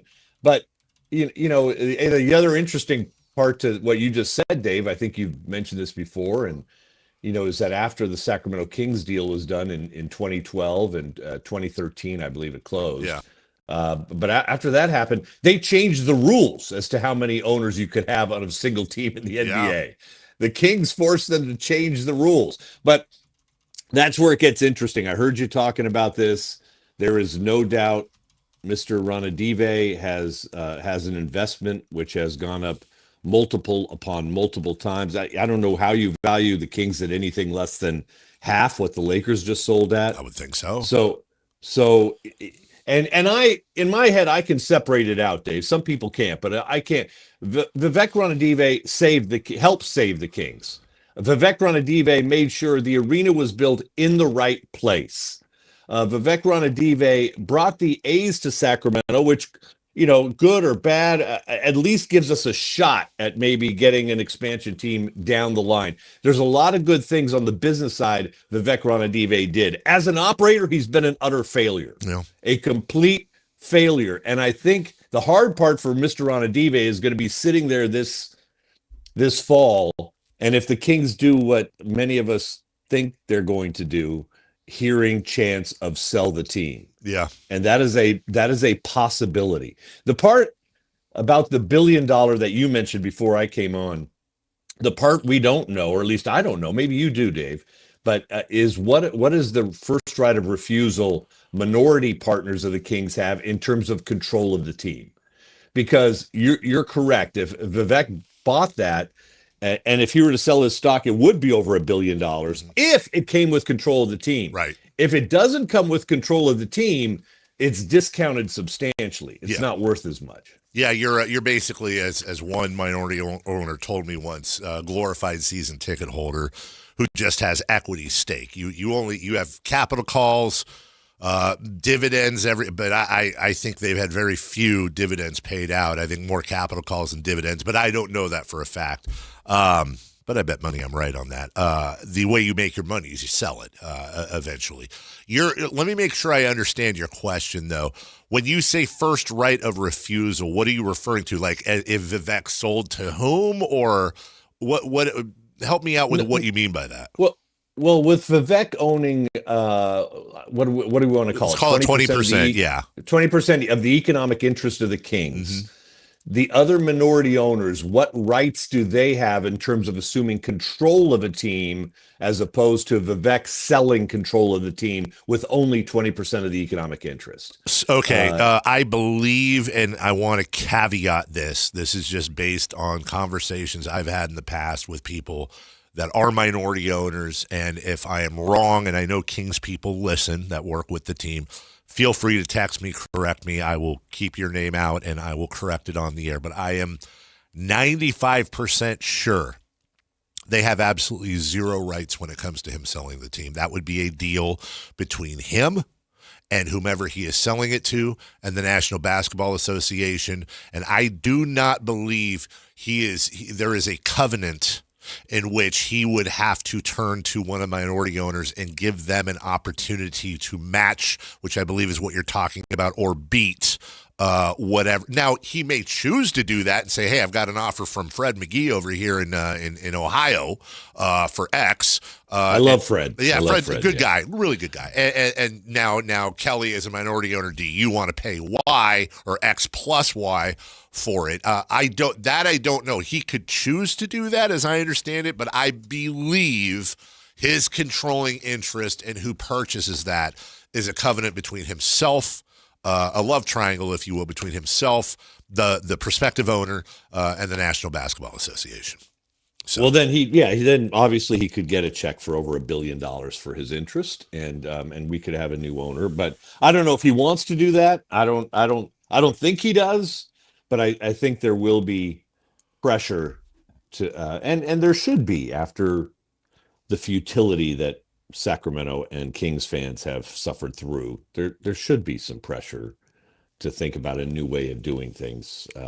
But you know the inner workings far better than me. But the economics of this have suddenly gotten very. It's unbelievable to think that in 2012 the Kings sold for $535 million, and now the Lakers sell for $12 billion. I remember when 13 years later. Remember when Christopher Cohan sold the Warriors for then record $500 million to Joe Lacob and Peter Guber, and it was an insane $500 million for a team that, remember, Greg Lukenbill and his group bought the Kings in '85 in Kansas City. I want to say it was like $3 million in an assumption of debt.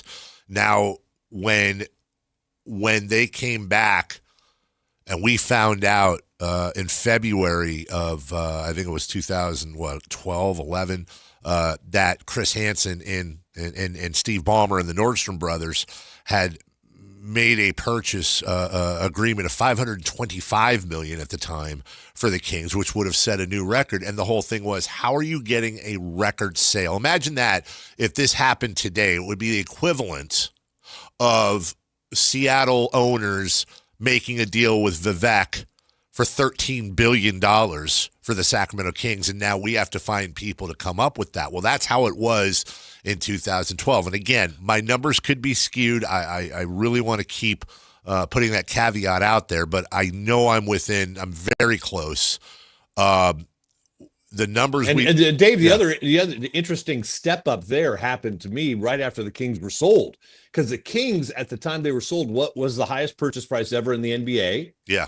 And a little over a year later, in August of 14, Steve Ballmer bought the Clippers for $2 billion. So you're almost 4x what the Kings were sold for when, of course, the NBA forced Donald Sterling to finally get out of the ownership game. Well, and just to wrap this up, because I know we're out of time, but this is something I brought up just to lay it out in the last segment. Steve Ballmer bought the Clippers for $2 billion, which, as you said, smashed every other record. And Ballmer went on, he was still burnt from the Seattle deal not going through. He went on record several times saying, I massively overpaid. I knew I was overpaying. I did it anyways. For $2 billion, that's $500 million less than what Mark Walter just made in under a year on the Lakers. That's where we're at right now, Kelly. What? I know. The pressure will build on Vivek. Now whether he doesn't have to sell, he doesn't have to, unless the league gets involved. But just being a bad team is not going to force the league to ask an owner to sell. No, and you know what? We'll go a minute long here because I think this is important because you've said it, and I don't want anybody thinking, "Oh, Dave just shut his mouth on this." I agree with you, and there will be pressure. I think there might be more pressure this year than there ever has been. Who knows? You never can tell. But you mentioned a lot of things Vivek and the ownership group did right over the years, and I agree with you. There's no doubt. And we didn't even talk about the charity stuff. There's a lot of other great things they've done. And I agree with you 100% that the ownership group's tenure has been an abject failure on the floor. But I always say this about Vivek, and I don't care if people call me a shill or not because it's a fact. This is not an investment for him. This is a love asset, if you will. He does this because he loves the game. He loves being the owner of the Sacramento Kings. This is not X's and O's to him on a spreadsheet. And I've never doubted that he wants to win. He desperately wants to win. He's front row every game coming up here. He wants to. He's just never been good at doing it. So when I look at the list of prospective owners that might sell, I don't really put him up there unless it was a pressure thing, because I think this is the most fun thing he does in his life. I'm guessing, but I think I'm right. I don't doubt that because, there's love there and there's ego there. And he is an owner of an NBA franchise. Yep. And if you sell that, he's just a tech guy in a tech world that has changed dramatically, and he's no longer the titan he once was. So you're absolutely right about that. But either way, because you can't help. No, there's no doubting his passion. He's been someone who can't get out of his own way in terms of allowing people to do what they need to do. So that's where we sit. Dave. Kelly Brothers each and every week on Thursday. Always a wonderful conversation. We'll talk to you a week from today, my man. Have a great weekend, Kelly. Over and out. All right. Take care. Kelly Brothers. Oh, my goodness. As we drive towards the halfway point, 8 a.m. And since we're driving, we might as well talk about Hoblet Dodge Chrysler Jeep Ram and Woodland. They make this the summer sales event going on right meow. Hoblet continues to be the place to find the best prices on the hard-to-find heavy-duty Ram you need right now. Save up to $14,000 off MSRP on new 2026 Ram 2500 crew cabs. Hey, it's not just the savings. You also get Ram's 10-year, 100,000-mile warranty, okay? What a deal. And that's the difference between the big city auto mall guys and the small town family-owned experience you get at Hoblet. When you come to Hoblet, you experience what 77 years of family-owned, award-winning customer service looks like. Search, select, and save through their whole inventory at HobletDodge.com. Nobody beats Hoblet, period. Quick break. When we come back, we'll round up some stuff in the NBA. And Chris apparently has something for me on Ben Simmons. We'll talk about it all next. Like and subscribe to the Sactown Sports 1140 YouTube channel at Sactown Sports 1140 to get the Carmichael Dave Show with Jason Ross, Matt and Kayla, and the Drive Guys with Kevin Gleason and Alan Stiles on demand and at your fingertips. Get your fix of the Sacramento Kings, 49ers, Giants, Athletics, NFL, NBA, and the latest in sports and entertainment all in one place at Sactown Sports 1140 on YouTube. Your local sports leader, Sactown Sports 1140. Get as loud as you can for Monster Jam! The one and only Monster Jam. Packed with stunts, smiles, and jaw-dropping skills. See the world's best drivers tear up the dirt in your favorite Monster Jam trucks. Like Gravedigger, El Toro Loco, Sparkle Smash, and more. Only at Monster Jam. Coming to Golden One Center this weekend. Brought to you by BKD Tires and Morgan & Morgan. Specially priced Saturday night tickets available. Hi, I'm Congressman Kevin Kiley. The most important part of my job is helping the people I represent. That's why I was so honored to receive the National Award for Best Constituent Service. Here's just one of the thousands of people our office has helped. My name's Dave. I'm a former United States Marine, Vietnam veteran. Because of the fire at the National Archive, my father, along with many other veterans, military records were destroyed. Through the efforts of the Congressman's office, I received very quickly a bronze medallion to affix to my father's grave marker. Thank you, Congressman Kevin Kiley. As the only independent in the House of Representatives, I always put constituent service first and never ask if someone's a Democrat, Republican, or something else. If you can't get an answer from a federal agency, or if you feel you've been treated unfairly, we are here to help. This is Congressman Kevin Kiley. Visit kiley.house.gov and I'll do everything I can to help you. Paid for by official funds authorized by the House.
How did I know? Was this usually Whitey sends me his stuff right away?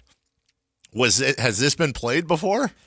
He played it yesterday on their show. I mean, of course he played it yesterday on their show. I was listening.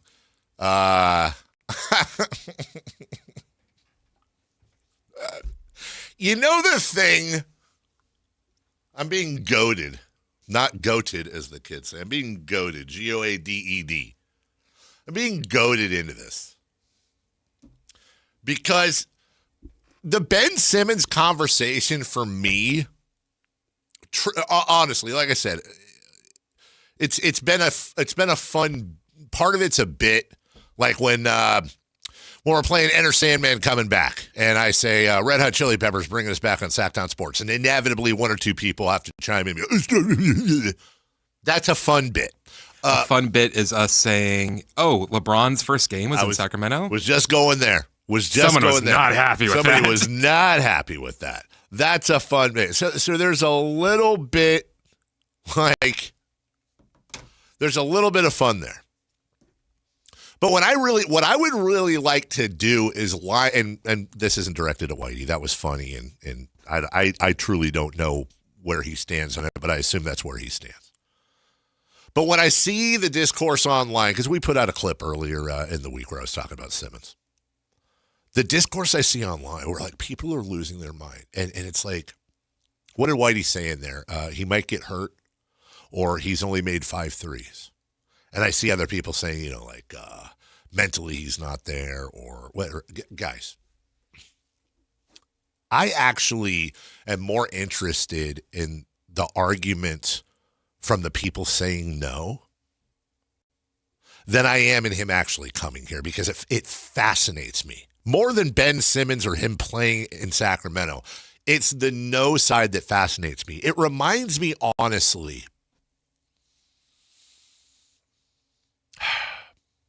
every day when I exit the freeway. Why are you shaking your head? Because I know this analogy is not going to be good. I apologize in advance. Wait, you know what? I kind of want you to guess the analogy. I have no idea where you're going to go with it. But I know it's going to be. You just feel it? Yeah. Okay, well, when I'm done with the analogy. When you think for a second about an analogy, it's going to be crazy. Okay, I want you to do something and be honest as always. When I'm done with the analogy, I want you to tell me if it was better, worse, or exactly what you thought it was going to be as far as this isn't going to be good, okay? This is what the Ben Simmons no crowd sometimes reminds me of. Every day when I get off work and I drive home, I get off the freeway. I'm on the on-ramp, I get to an intersection. And there's oftentimes different folks there, but lately there's been a guy who is asking for money. He's got one of them signs. But he's juggling. He's doing things. And like I hear him, like he'll be yelling at people, and not yelling, but yelling over to people if he sees their windows down, saying, "Hey, beautiful, have a great day," or "Hey, sir." Boy, he's saying like very positive. And also, he's not just juggling 3 balls like I can do in a lot. He's juggling all. He did 4 oranges and 3 limes, I think he had the other day. It's if nothing else, I'm sitting there waiting for the light to go red, and I found myself watching him, just being entertained. I was like, hey, you know what? And truthfully, I rarely do this, but I had a couple bucks in my cup holder, and when I got up there, I rolled down the window and did the whole thing, and he was like, "Oh, thank you." He was very appreciative, right? Like a totally great interaction. And the Ben Simmons discourse to me from some Kings fans reminds me of it's like if I had reached my hand out to give him those $2, and he had pulled his hand back and is like, "I don't accept anything less than 5s. You're insulting me." In case people don't realize this, let me help you out. This team sucks. They're going to suck next year. They're not good. Definition of suck is lower third of the league, right? They are predicted, which I believe it's wrong, they're predicted to win the least amount of games in the league. That's not going to happen, but they're going to be bottom 5. They're not good. We're trying to go in the right, they're not good. You know why I'm fine with Ben Simmons coming here? I don't give a crap. It's because I would like something entertaining this year, and there's going to be Darius Acuff, Zach LaVine, a contract year, Sabonis. There's all kinds of storylines, guys. But the amount of freaking pearl clutching and hand wringing over a 30-year-old 6'11" point guard whose lifetime averages are 14, 7, and 7 on 56% shooting and a two-time all-defensive first-teamer that, yes, doesn't shoot threes. Don't care. You know who else doesn't shoot threes? Sabonis.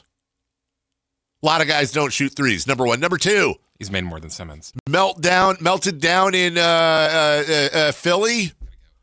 He got thrown under the bus afterwards. Does he have mental issues? I don't know. There is a 90% chance Ben Simmons will come to this team, suck, and not be here anymore after, if not the end of the year, the midway point.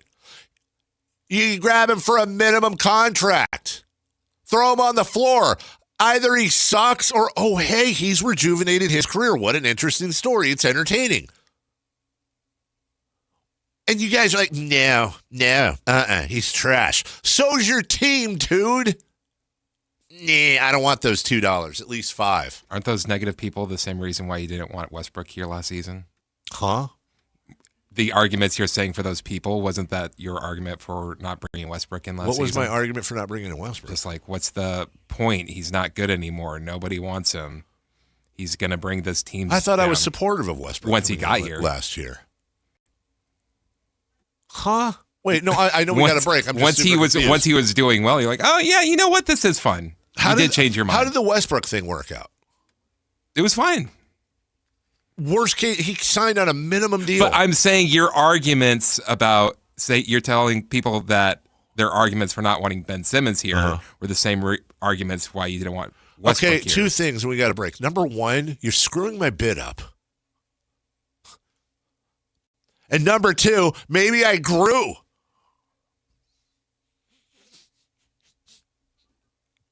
We'll take a break when we come back.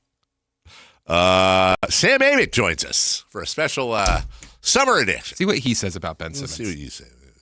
Right after this. Football is back. This is Sactown, baby! And Sactown Sports 1140 is your home for primetime NFL games this season. This is Kevin Harlan of Westwood One. Catch all the NFL primetime action. Catch Monday, Thursday, and Sunday night football, international games, the NFL playoffs, and the Super Bowl right here on Sactown Sports all season long.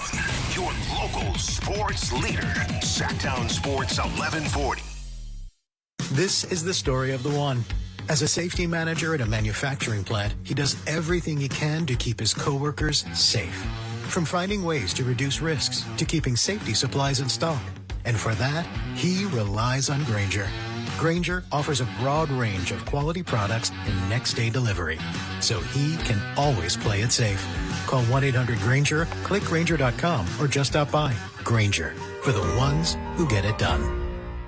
The summer Silverado sell down. How does that sound? When you hear the details, it might sound even better. At Folsom Chevy, they're making it easy to get you into a new Silverado half-ton truck. And they know about trucks there. Folsom Chevy is truck country, and Chevy is the heartbeat of America. General Manager Eric Wilson and his team have put together a great deal that makes a lot of sense. They're offering $13,000 off MSRP on every Silverado 2026 half-ton in stock with the 5.3-liter engine. And there's more. 0% financing for 5 years. And there's more. No payments for 90 days, not to mention the lifetime warranty. It's worth a look at Folsom Chevy at the Folsom Auto Mall off Highway 50 between the Hazel and Folsom exits, or go to folsomchevy.com. From the mountains to the levee, think Folsom Chevy. Together, let's drive.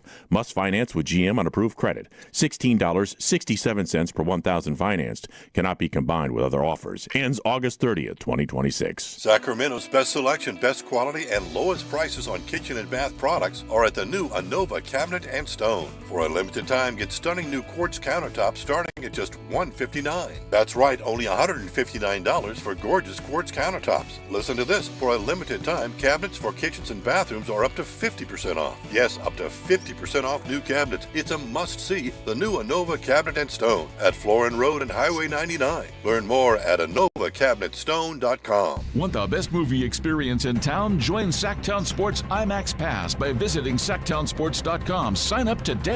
You can win tickets to see this week's films at the Esquire IMAX Theater. Skeeter here, my card.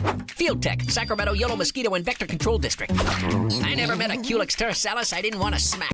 That's Latin for mosquito. Hey, it's time again to fight the bite. Time to protect yourself from West Nile virus by applying insect repellent. Once a week, drain stagnant water and report dirty green swimming pools. Ew. They're breeding grounds. The Sacramento Yola Mosquito and Vector Control District reminds you it's time to fight the bite. My card never gets old. For more information or to report problems, go to fightthebite.net. KHD 1 Sacramento, KYMX HD 3 Sacramento. Sactown Sports 1140, your local sports leader. The Carmichael Dave Show. He's on the microphone when he's not on the microphone. He's playing a song, and when he's not playing a song, he's on the microphone, and then boom. With Jason Ross. No, he didn't. Yes, he did. Call or text at 916-339-1140. It's the Carmichael Dave Show with Jason Ross on Sactown Sports. Welcome back. Second half of the program. Mark Jones joining us at 9. Jason Ross on vacation. He'll be back a week from Monday, enjoying some time with his family, much like our good friend I haven't talked to him in a while, actually, on or trying to think. This might be the longest I've gone. I'll bring him on. Maybe. Oh, he's on. Oh, that's right. He's on the TV here, not the phone. This might be the longest. Has been a while that we've gone not talking either on air or even off air. And here he is joining us right now for a special, is he ready? Summer edition of the program from The Athletic, Sam Amick. Sam, good morning. Good morning, my long-lost friend. How the heck are you? I have not texted. The last time you and I had any interaction at all was at 12:47 p.m. on America's 250th birthday, July 4th. So that's even with my birthday. That's when you stiffed me again. This is right up neighbor John's alley. When you wouldn't come hang out with us, I was in. Do you not recall I was in Mexico? I do. And that's okay. My birthday was Tuesday. Don't worry about it. I enjoyed your birthday text on Tuesday, but that's all right. Happy 60th, buddy. Oh, wow. You and my dad. Jesus. I am 63 years old. Just to piss off the YouTube folks, real quick, we'll do some friendly catch up. How has your summer been? I assume good. I think did you go across the pond, if I remember correctly? Do something like that? You say the pond now, because you're part of the European elite with your Ted Lasso life. Thank you. Ecosystem. The pond. We did, yeah. We had a good time. We maybe a little over ambitious with the itinerary. I have family that lives in England. We vacation with them every couple of years. So the quick breakdown, just to make sure we piss off YouTube guy, is 3 days in New York as like a slow starter to the trip. Nice. Had a really good time, and then flew through London, jumped over to Berlin for 3 days, Copenhagen for 4, Stockholm for 3, and then a very long journey back home. You left Stockholm for home? Yeah, Stockholm, and then it was funny. The travel was just seamless the whole time. And then Murphy's Law, coming back, we go London, overnight in London, fly to Denver. So it's that painful and first world problems, but painful like you've been flying for 15 hours already, 12, whatever. And you get to Denver and you run into a 6-hour delay. So that's always going to be a funny memory of mine, because like our youngest son was literally like sleeping on one of the tables in the terminal. And Denver's never felt so close to Sacramento. Like it feels like you're around the corner, but you just can't get home. But no, it was fun. It was a good trip. It's a great part about coming back is we fly into San Francisco, and then it's like, okay, 11-hour flight. I'm almost home, but now I have a 2-hour drive. And we used to do that. Yeah, we used to do that. We decided there's not really a great solution coming out of SAC. No, there really isn't. I'm glad you guys had fun. All right, YouTube guy, you're good. Let's start off. A lot of things to talk to you about, and we haven't talked since July 4th, so I have not that we normally do, but I've not prepped you, or we don't have a very specific agenda, but I will talk about, first off, Russell Westbrook announcing his retirement yesterday after his stint with the Sacramento Kings. And I will ask you, which do you think contributed, not that they're the main reasons, but which do you think contributed more to him retiring? Spending a year with the Sacramento Kings or Matt George's incessant criticism of him all year? Well, it's got to be a combination of both, right? That's pretty funny. Thank you. Yeah, I mean, listen, it is, to the Kings' credit, I think the Kings chapter for Russ, it officially goes down as a positive experience. I agree. I mean, yes, there were a few media moments at the end, and yes, if we were a tougher, I know I'm a hybrid national local guy, but if we were a tougher media market, we might have pointed out that I think Russ, broke the media rules like 70% of the time and didn't talk to anybody. Right. But whatever. He is a legend. He was on the back end. He was a good, kind of mentor to the young guys. So interesting from a couple angles with him saying goodbye. First of all, I'm gonna be self-indulgent and make it about me and the media. Please do. One of my biggest pet peeves, is like when people make announcements like he did. So you do this elaborate 3-minute video. You get Michael B. Jordan of all people to narrate the video. Oscar winner. High level stuff. Well, you know what he never said in the video, Dave? Because he didn't say anything. I'm retiring. I'm retiring. I know. So as a reporter, it's just so annoying because it's like, oh my God, now we have to get the agent to confirm that he's retiring. Just say it.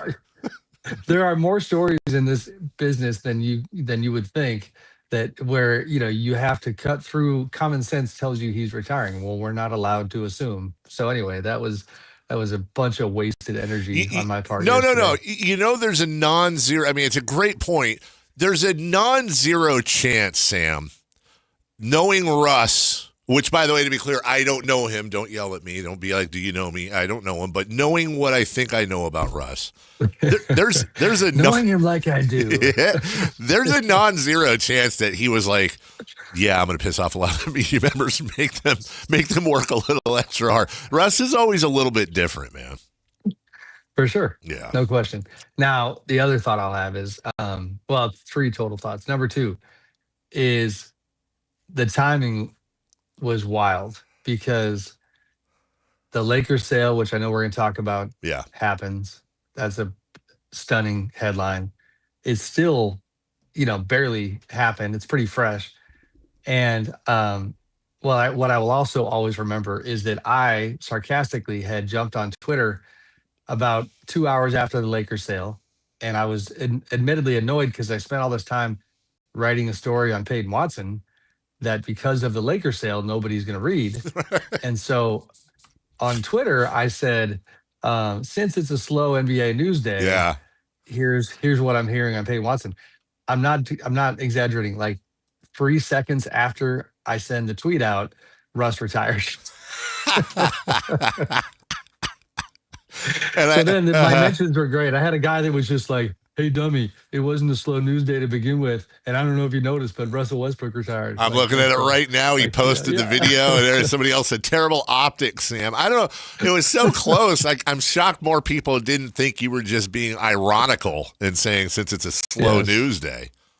Also, by the way, can I just say, Sam, I'm not trying to start any trouble. No, what I do? Sort of a backhanded disrespect to Peyton Watson. Because I can only talk about him on a slow news day. This is a slow news day. Let me talk about this guy, I guess, that nobody cares about. I mean, jeez. All right, fine. You want the real energy, Dave? Yes. We're working way too hard for freaking early August. God bless. Ridiculous. Supposed to be off this month. I know you come on. Sam Amick joining us from The Athletic. All right. Bitter off season, Sam. All right, can I give you my quick last thought on Russ? Yes, please. Sorry. Because I didn't give him the respect to talk any basketball. I got reminded last night. This is it was a fun interaction. I've got a nephew who I love dearly, who is a massive Thunder Westbrook fan. And he reminded me as we texted, like the loyalty that Russ's style inspired in a lot of fans. You know what I mean? Like this is a now, I don't know what it is, 23-year-old nephew who thought it was really interesting, like enjoys the game of basketball, still plays pickup and stuff like that. And he just flat out said, he was like, he taught me how to play hard. Like, and Yeah. so you cut through everything else. I thought that was pretty on the nose in a good way. Because I was joking with him about, Russ's personality and almost trolling him about, how Russ will be remembered. And he very much was just like, no, like, Uncle, like this dude was one of one, which is true. I mean, an incredible career, a little wonky at the end. I kind of wish for his sake that, you look back and kind of wish he never left OKC. Yeah. I know they obviously are doing great now, but too many jerseys for a guy like that. Yeah. But pretty incredible career. Russ is obviously a first ballot Hall of Famer. I already appreciated Russ and respected his game from afar. And I was, as Chris was just pointing out in the last segment, I was not a huge fan of him coming to Sacramento. I was, what the hell is the point? And I was so impressed. I was so impressed that you had this aforementioned first ballot Hall of Famer playing for a 22-win team, and he was playing just as hard in March as he was in October. You could not tell in isolation the difference between him playing garbage minutes for the crappy Kings in the dog days of the season versus if he was starting for the Spurs or the Knicks last year. And I'm not saying his play was perfect and there weren't holes and mistakes and all that, but that was a part of Russ Westbrook. You always hear about how hard he plays, like your nephew mentioned, but to see that up close, how do you think he'll be remembered? I imagine it's going to be different based on how fans do, how media does, how people who interacted with him. But he really does have, I say, a cult following, Sam, and I don't mean any negative connotations there. I was introduced to a whole group of folk on social media we call Russ FC that just follow him everywhere he goes, and they love him to death. Honestly, a lot of his ethos and his character and his personality, they just really translate to regular life. Yeah. I think that's the biggest thing. They really translate to, you can take his approach and people watching, rather than throwing a remote at the TV because a guy's dogging it, back on defense. They just feel like this is how you should, not to get all preachy, but this is how you should work, as I complain about working. Yes. This is how you should approach it. I mean, my nephew Jackson had even joked that he was like, he made me watch the Kings and the Wizards. Yeah. Like, I had no interest in watching the Kings and the Wizards, but I had to. So he's got a complicated legacy. I covered those Thunder teams very closely, and they are like up there with, and probably even above, a team like the 02 Kings when it comes to like, woulda, coulda, shoulda. I mean, they obviously got to the finals against the Heat, and you feel like Kevin Durant, Russell Westbrook, James Harden should have been able to win a championship together. And even after James was gone, Russ, like, they all bear blame in that not being maximized. So he gets some of that, but Kevin certainly has some of it, and James as well. Went for the contract in Houston. Sam Presti, their GM, whatever. OKC chapter.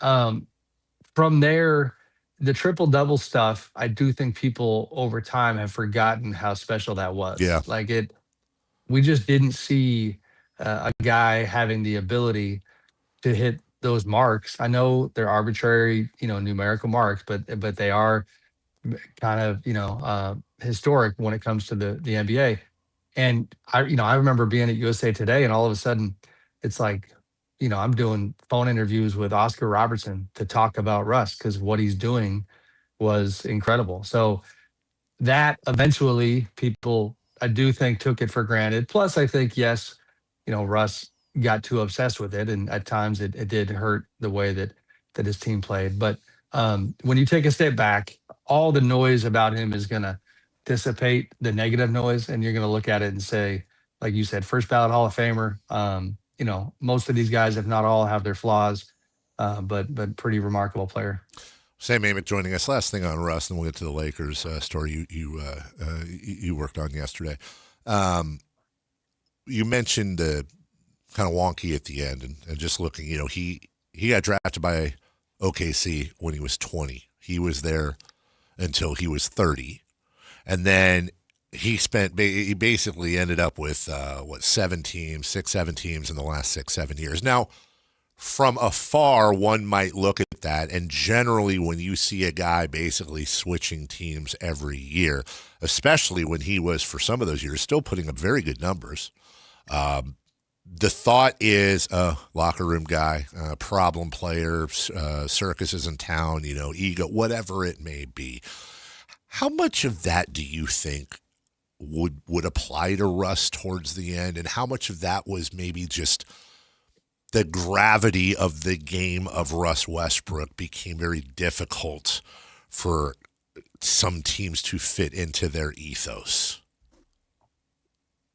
I mean, I don't want to be inauthentic with you. I mean, my opinion is again, shared blame, but most of the stops you mentioned, and I would add Denver to them, there were plenty of good moments, Lakers, Clippers, Denver. Yeah. But it wasn't great. It just wasn't, yesterday, and I get it. I'm sensitive to the fact that we're not in the locker room. I'm not trying to be hyperbolic, and people think reporters are always trying to stir it up when it comes to locker room dynamics. But I did cover the Lakers stuff really closely, just to use that example. And so when I see LeBron jumping on Russ's IG yesterday and basically saying, legendary run, Brody, and it's all love. I get it, because now you're not, working together every single day. That energy was not great with the Lakers. He made life. I think Darvin Ham and his staff would say, pretty challenging during his time there. That was very tricky. I don't know how you put your finger on it and say why, but the energy, which matters, wasn't great. There was some of that with the Clippers. The Denver thing at the end had similar themes. He honestly, Michael Malone, in my opinion, kind of made the mistake of starting to give Russ some luxuries on that team that Russ thought he deserved because of his stature. But at that point, he was on a minimum contract, and some of the other Nuggets players were confused about why, there's a culture, right? So if you have the Jokers and the Jamals maybe getting a few exceptions, and then a guy like Russ gets added to that club, so to speak, that's confusing to the rest of the team, because within that Nuggets environment, he had not accomplished what they had. So it's just, again, to go back to the Kings thing, I am happy for his sake that, again, not that there was nothing, but there was almost nothing.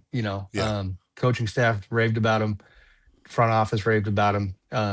The teammate stuff was mostly really good. It came to even the media stuff. He was coming to the defense at times of some of the younger players. So King's thing was better. And I think he was also smart enough to know, it's kind of counterintuitive, but it was kind of genius to be willing to go to a bad team on the back end, where he kind of was able to, because all those other environments I mentioned they were trying to contend for titles, and that put a lot of pressure in the situation. And at that point of his career, when he was not the main guy, that's, I think, what made the dynamics challenging.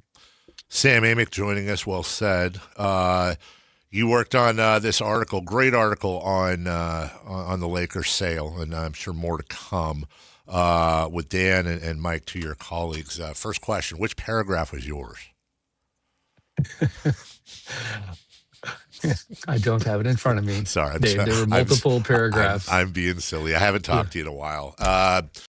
Look, there are so many avenues to go down. We talked a little bit about it yesterday on the show. We talked a lot about the avenues about an hour ago. What is one of the, if not the most fascinating thing to you about this story as it emerges?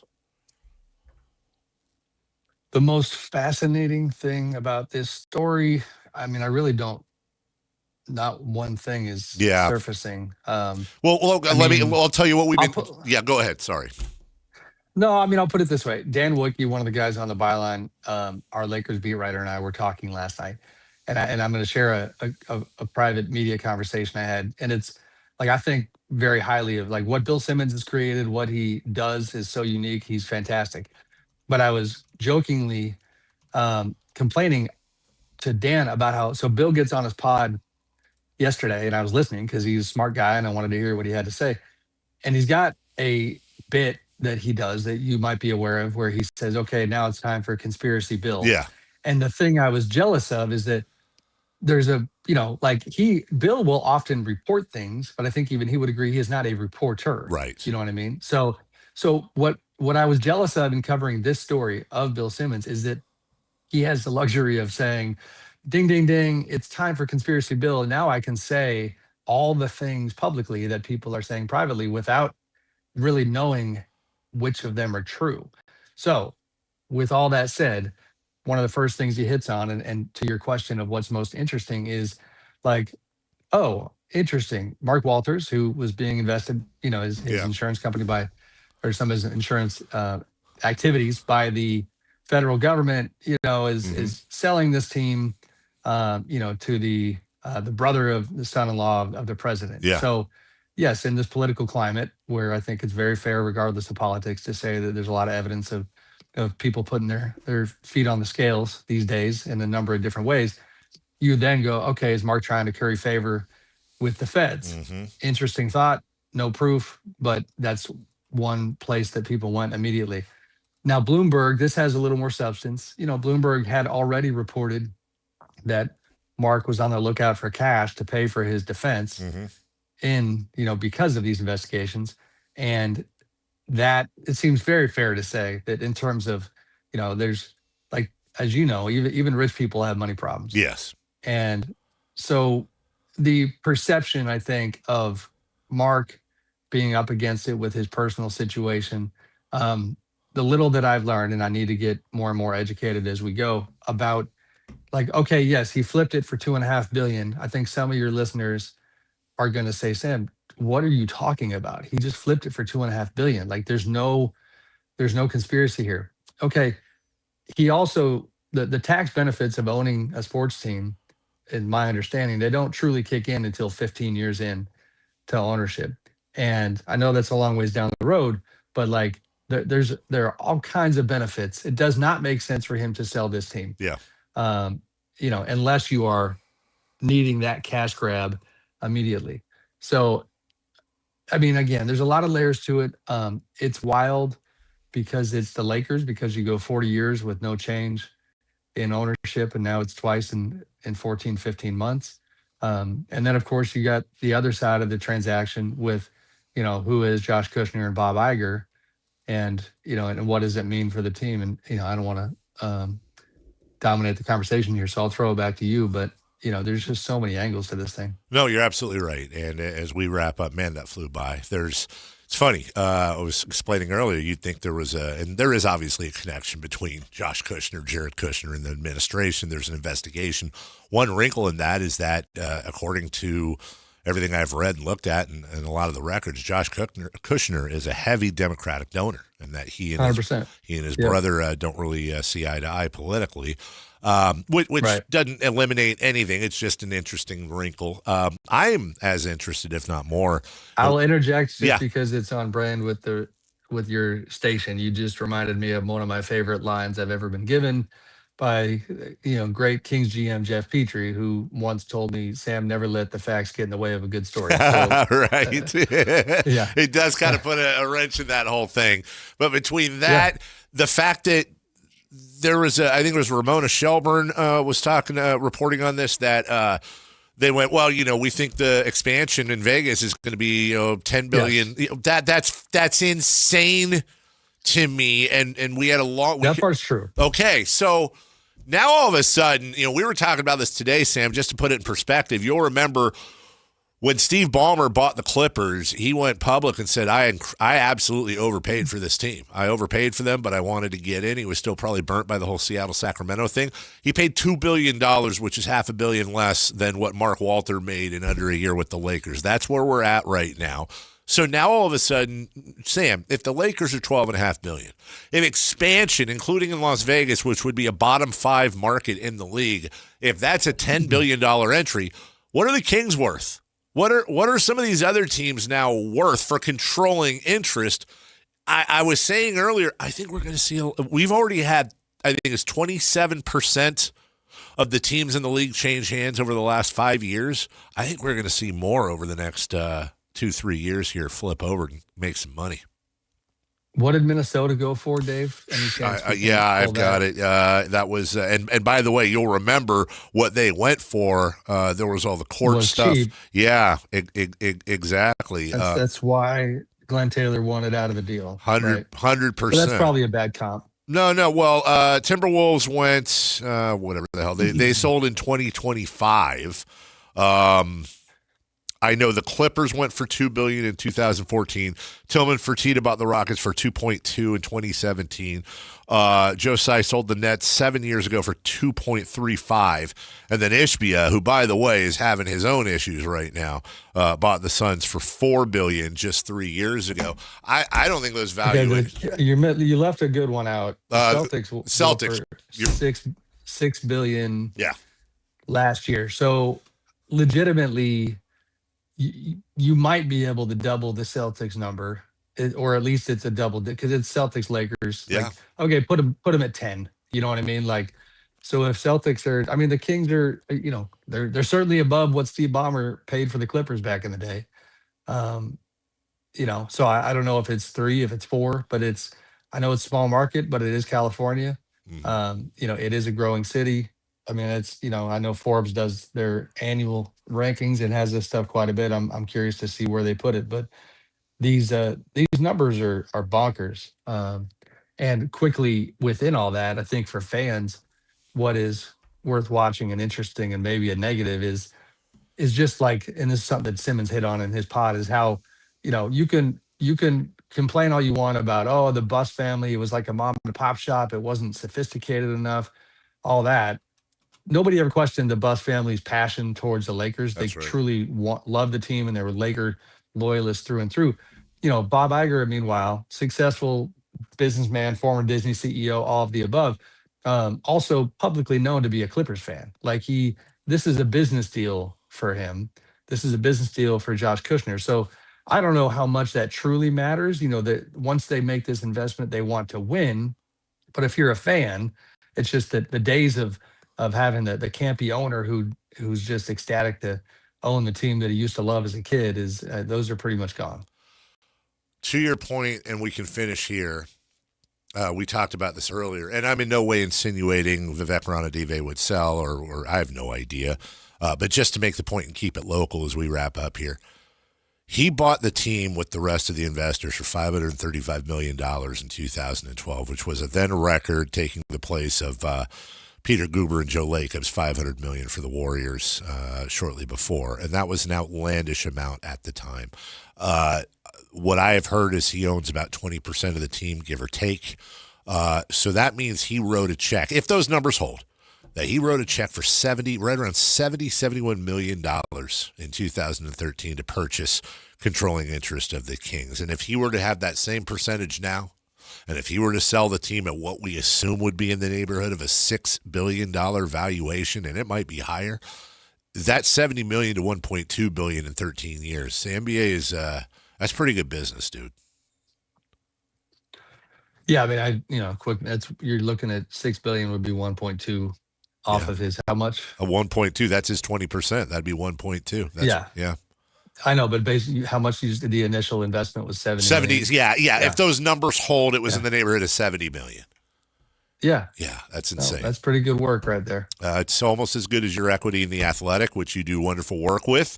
Please, even shout out Swag. Yeah. That's thanks for none of that at all. Sam, say hello to the family. Thank you for hopping on. I don't have any soccer team swag on me. Where are you at? Brother, if you want to get into that, I will have some to you momentarily, and then even my soccer team swag has like what looks like an Athletic logo. Yeah, you've seen those hats for the Accu Stadium. I had to go manufacture my own Athletic equipment, dude. Anyways. All right. I got you. You're a nice man. I love you. And please say hello to the family. We'll talk to you soon, brother. Likewise. Thanks, my friend. Sam Amick, we're late for a break. When we come back, let's wrap up and go back on some of the stuff we talked about, including Russell Westbrook retiring, including Aaron Rodgers and how he would go back to Green Bay, what he said there. And also Patrick Beverley found something out on TV, and we'll do our best to describe that. One of the greatest reactions I've ever seen to something terrible. We'll talk about that next. SactownSports.com is your online home for sports in Sacramento. Dive deep into the Kings, 49ers, Raiders, Giants, Athletics, and more with your favorite local personalities and some of the most trusted sports voices in the community. Stream Sactown Sports 1140. Watch original video content and read in-depth analysis all in one location. SactownSports.com. Your local sports leader. Sactown Sports 1140. Someone had a birthday. Yep, 50. Can't believe it. 50 years of wisdom. Great segue. We have a health reminder from the CDC. Pneumococcal vaccination is recommended for adults 50 or older. Says here, we're over 6 times more likely to be hospitalized with pneumococcal pneumonia than adults under 50. I don't love those odds. Same. Look what I found. Pfizer's Prevnar 20 is proven to help protect adults against pneumococcal pneumonia and invasive pneumococcal disease in just 1 dose, and millions have already gotten it. Continued approval may depend on a supportive study. Don't get Prevnar 20 if you have a severe allergy to its ingredients. A weakened immune system may lower your response. Common side effects include injection site pain and swelling, fatigue, headache, muscle, and joint pain. For full prescribing information, please call 1-855-213-2138. Visit Prevnar20.com or talk to your doctor or pharmacist. I'm on Prevnar20.com now, scheduling my appointment. Good idea. And happy 50th. There she goes, our baby. Are we ready for this? You added her to your AAA auto policy. With 24/7 claim support, she's covered. Our AAA agent, you're here too? We're always here for you. Visit AAA.com/insurance to get a quote today. When you see this in your kitchen, The stainless steel fridge is covered in fingerprints. you hear this. Leslie, people are going to think you were raised in a barn or by wolves, or raised in a barn by wolves. Fortunately, Wyman Stainless Steel 3-in-1 cleans, shines, and protects to give you the best shine. A spray and a wipe will have your fridge shining like a mirror. Wow, my fridge looks brand new. Your fridge looks amazing, Leslie. Sorry, I was being a little dramatic earlier. Your kitchen says a lot about you. Let it brag with Wyman. Progressive knows you want to get away, but not like too away. You crave the unknown, but also charcuterie boards with 4 types of cheese. And that's exactly why you bought an RV and bundled it with Progressive, because 24/7 protection is one luxury you'll never have to give up. So go ahead, explore the wilderness, all from the comfort of your zero-gravity camp chair. Switch to Progressive and protect your RV, boat, or motorcycle by bundling with your home or auto insurance. Progressive Casualty Insurance Company affiliates and third-party insurers. Not available in all states or situations. Remember when a driving range was just a driving range? Yeah, Hagen Oaks doesn't remember either. Reserve one of 3 top Tracer bays from 6 to 11 p.m. at HagenOaks.com. Only 3 bays are reservable, while the rest of the range remains open for walk-ups. Play virtual golf, then grab food, drinks, and a seat in front of the TVs at the hangout. Throw in live music, and suddenly your quick stop at the range turns into hours of fun. Hagen Oaks Golf Complex. Side effects may include laughter, bragging rights, and one friend insisting he would have won if the wind wasn't blowing. In celebration of 80 years of 49ers football, Sactown Sports is counting down 80 of the most memorable moments that have shaped the team's storied legacy and winning tradition. Here's today's faithful flashback. Number 20. Shining at the Silverdome, San Francisco's first Super Bowl appearance. The San Francisco 49ers' first Super Bowl appearance was Super Bowl 16 on January 24th of 1982 when they defeated the Cincinnati Bengals 26-21 at the Pontiac Silverdome in Michigan. Led by head coach Bill Walsh and MVP quarterback Joe Montana, this victory marked the franchise's first NFL championship. This one was not easy at all. In fact, this was the first Super Bowl at the time where the team that gained more yards lost the game. Cincinnati turned it over 4 times and just won by the Niners. San Francisco built a 20-0 halftime lead and hung on to win their first of 3 Super Bowls in the 80s, a game that started their run as the team of the decade. Faithful flashbacks on Sactown Sports 1140.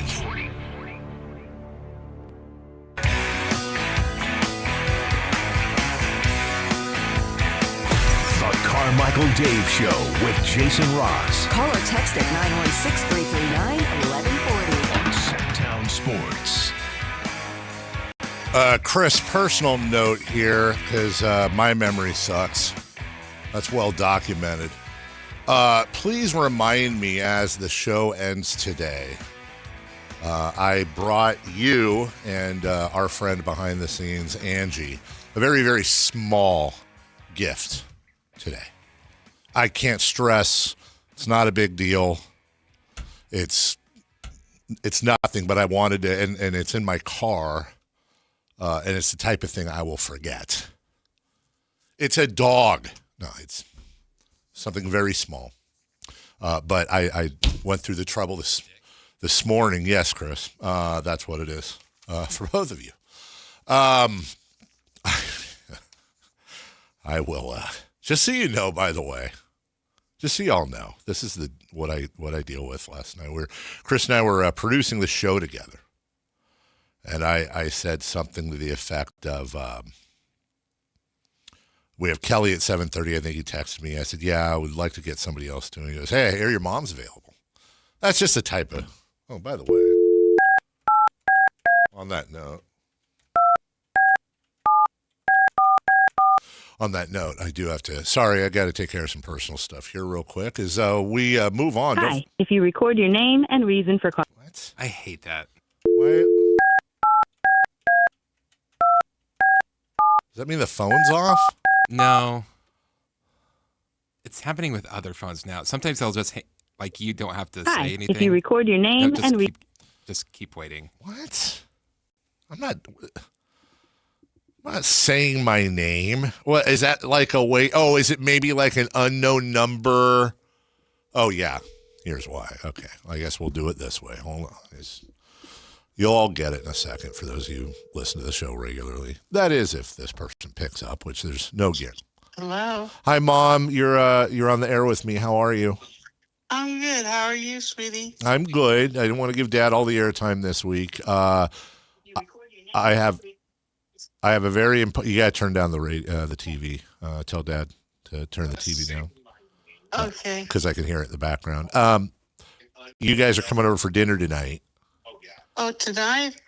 Yeah, it's Thursday because Avery's leaving tomorrow. Yeah, well, you never told me what day. I said you guys would come over Wednesday or Thursday, and here it is Thursday. I couldn't come over last night because I had the golf thing. Oh. Can you come over? You guys got other plans? Absolutely. We're coming over. Perfect. I want to avoid the fiasco from last time when I made ribs for the family, and then as I was getting ready to serve them, you informed me you didn't want ribs, and we ended up with cheeseburgers. David, it's not that I don't like your ribs. I love them. It's just that my body, I just can't eat them. Well, yeah. Now I didn't know you couldn't eat ribs. Well, I eat them, and if I do, I just get sick. Okay, well, I don't want you to get sick, so what would you like for dinner tonight? Gosh, just about everything else you make is really good.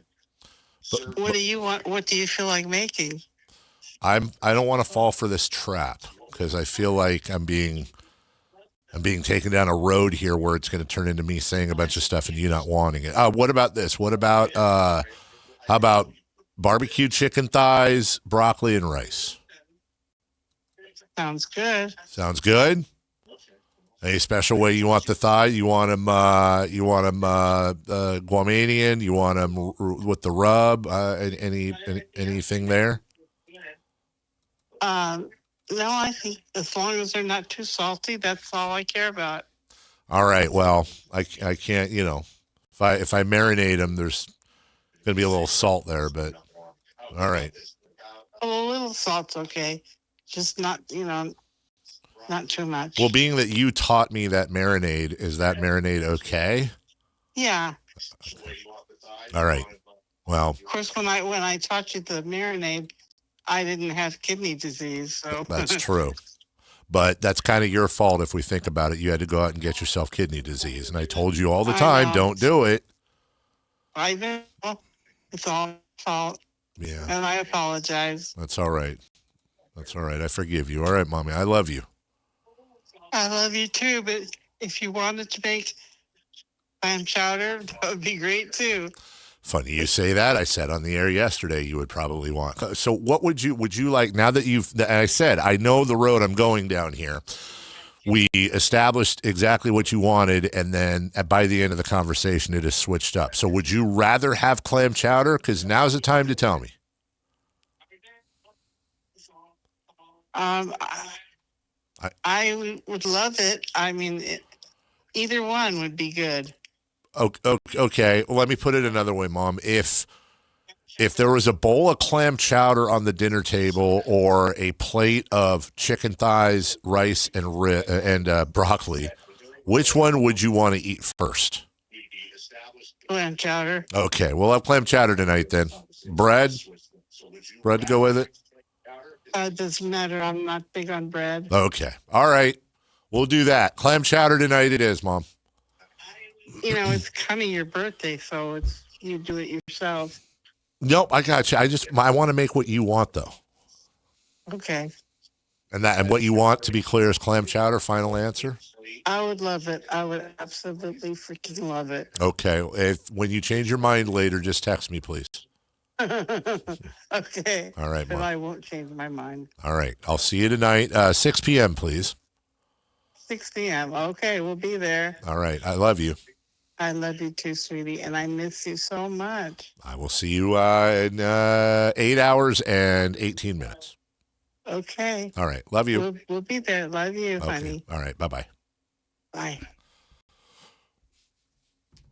All right. Clam chowder sounds good. Clam chowder sounds great to me on a fine August Thursday, where we had pozole on Tuesday, clam chowder day. But you know what? Hey, you can't go wrong with clam chowder, can you? Well, the sad thing is, and I do make a good clam chowder, but I'm telling you this for a fact, I could hit up Sizzler on the way home and just fill up a whole pot of clam chowder and serve that. I don't know that they'd know the difference. So, although I do something a little different with my clam chowder. One thing. Was that on the air? No. Okay. I put, I have HALVE. I halve a can of black olives and throw them in there. So I ate that once. Somebody did that. I loved it. Yeah, I don't know what to, like, at first I'm just like, oh, gross. But Yeah. then I'm like, oh, I don't know. Somebody did it once. I tried it. I was like, you want this actually? What does it add? Not to sound, this is going to sound really stupid, but it's the only way I can, it adds a little extra punch of umami, which goes, Okay. it blends with the seafood taste well. Interesting. And since I am having her over tonight, what better thing to serve her than a little umami rather than ooh daddy. Thank you. Thanks, everybody. Love you, Dad. We'll take a break when we come back. What's hot, what's not. We'll go streaking, and we'll get to some of that other stuff we talked about before we talk to Mark Jones next. Football is back. This is Sactown, baby! And Sactown Sports 1140 is your home for primetime NFL games this season. This is Kevin Harlan of Westwood One. Catch all the NFL primetime action. Catch Monday, Thursday, and Sunday night football, international games, the NFL playoffs, and the Super Bowl right here on Sactown Sports all season long. Your local sports leader, Sactown Sports 1140. Sleep Number's new collections are designed to adapt to the changing nature of your life and your sleep needs. Whether it's the personalized comfort of the Comfort Mode mattress, the targeted pressure relief of the Comfort Next mattress, or the Climate Collection that actively cools or warms to help you fall asleep and stay asleep. And now, get early access to our biggest sale of the year. Save 25% on the new Comfort Next Luxe for a limited time. Only at a Sleep Number store or sleepnumber.com. T-Mobile is launching something no other wireless network offers. Introducing Nothing.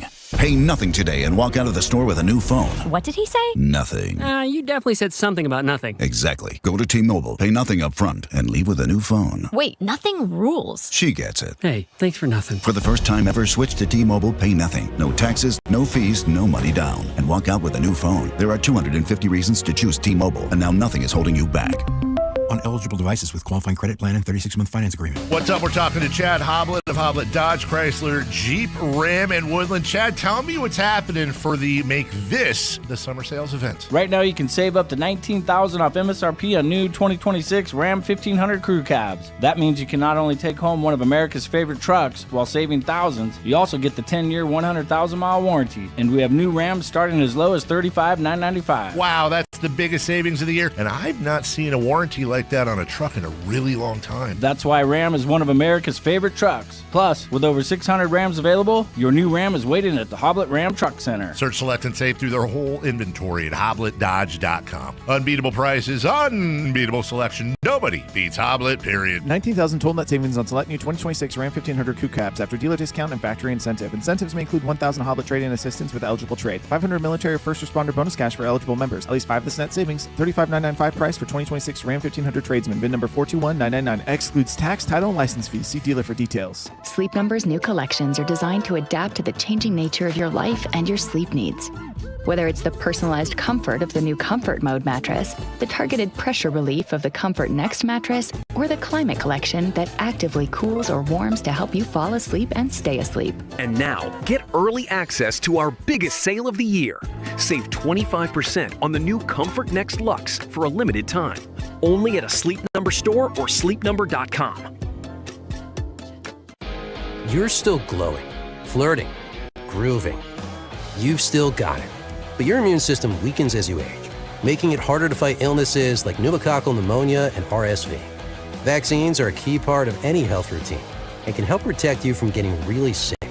Ask your doctor or pharmacist which vaccines you need. See more at PfizerForAll.com. Sponsored by Pfizer.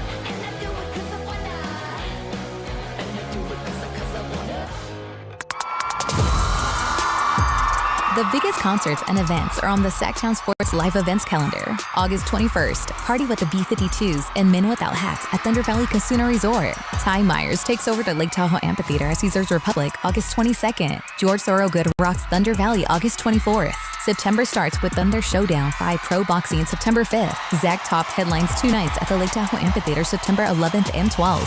Five Finger Death Punch Rocks Toyota Amphitheater September 14th. Earth, Wind & Fire Light Up Hard Rock Live Sacramento September 15th and 16th. And Riley Green hits Toyota Amphitheater September 19th.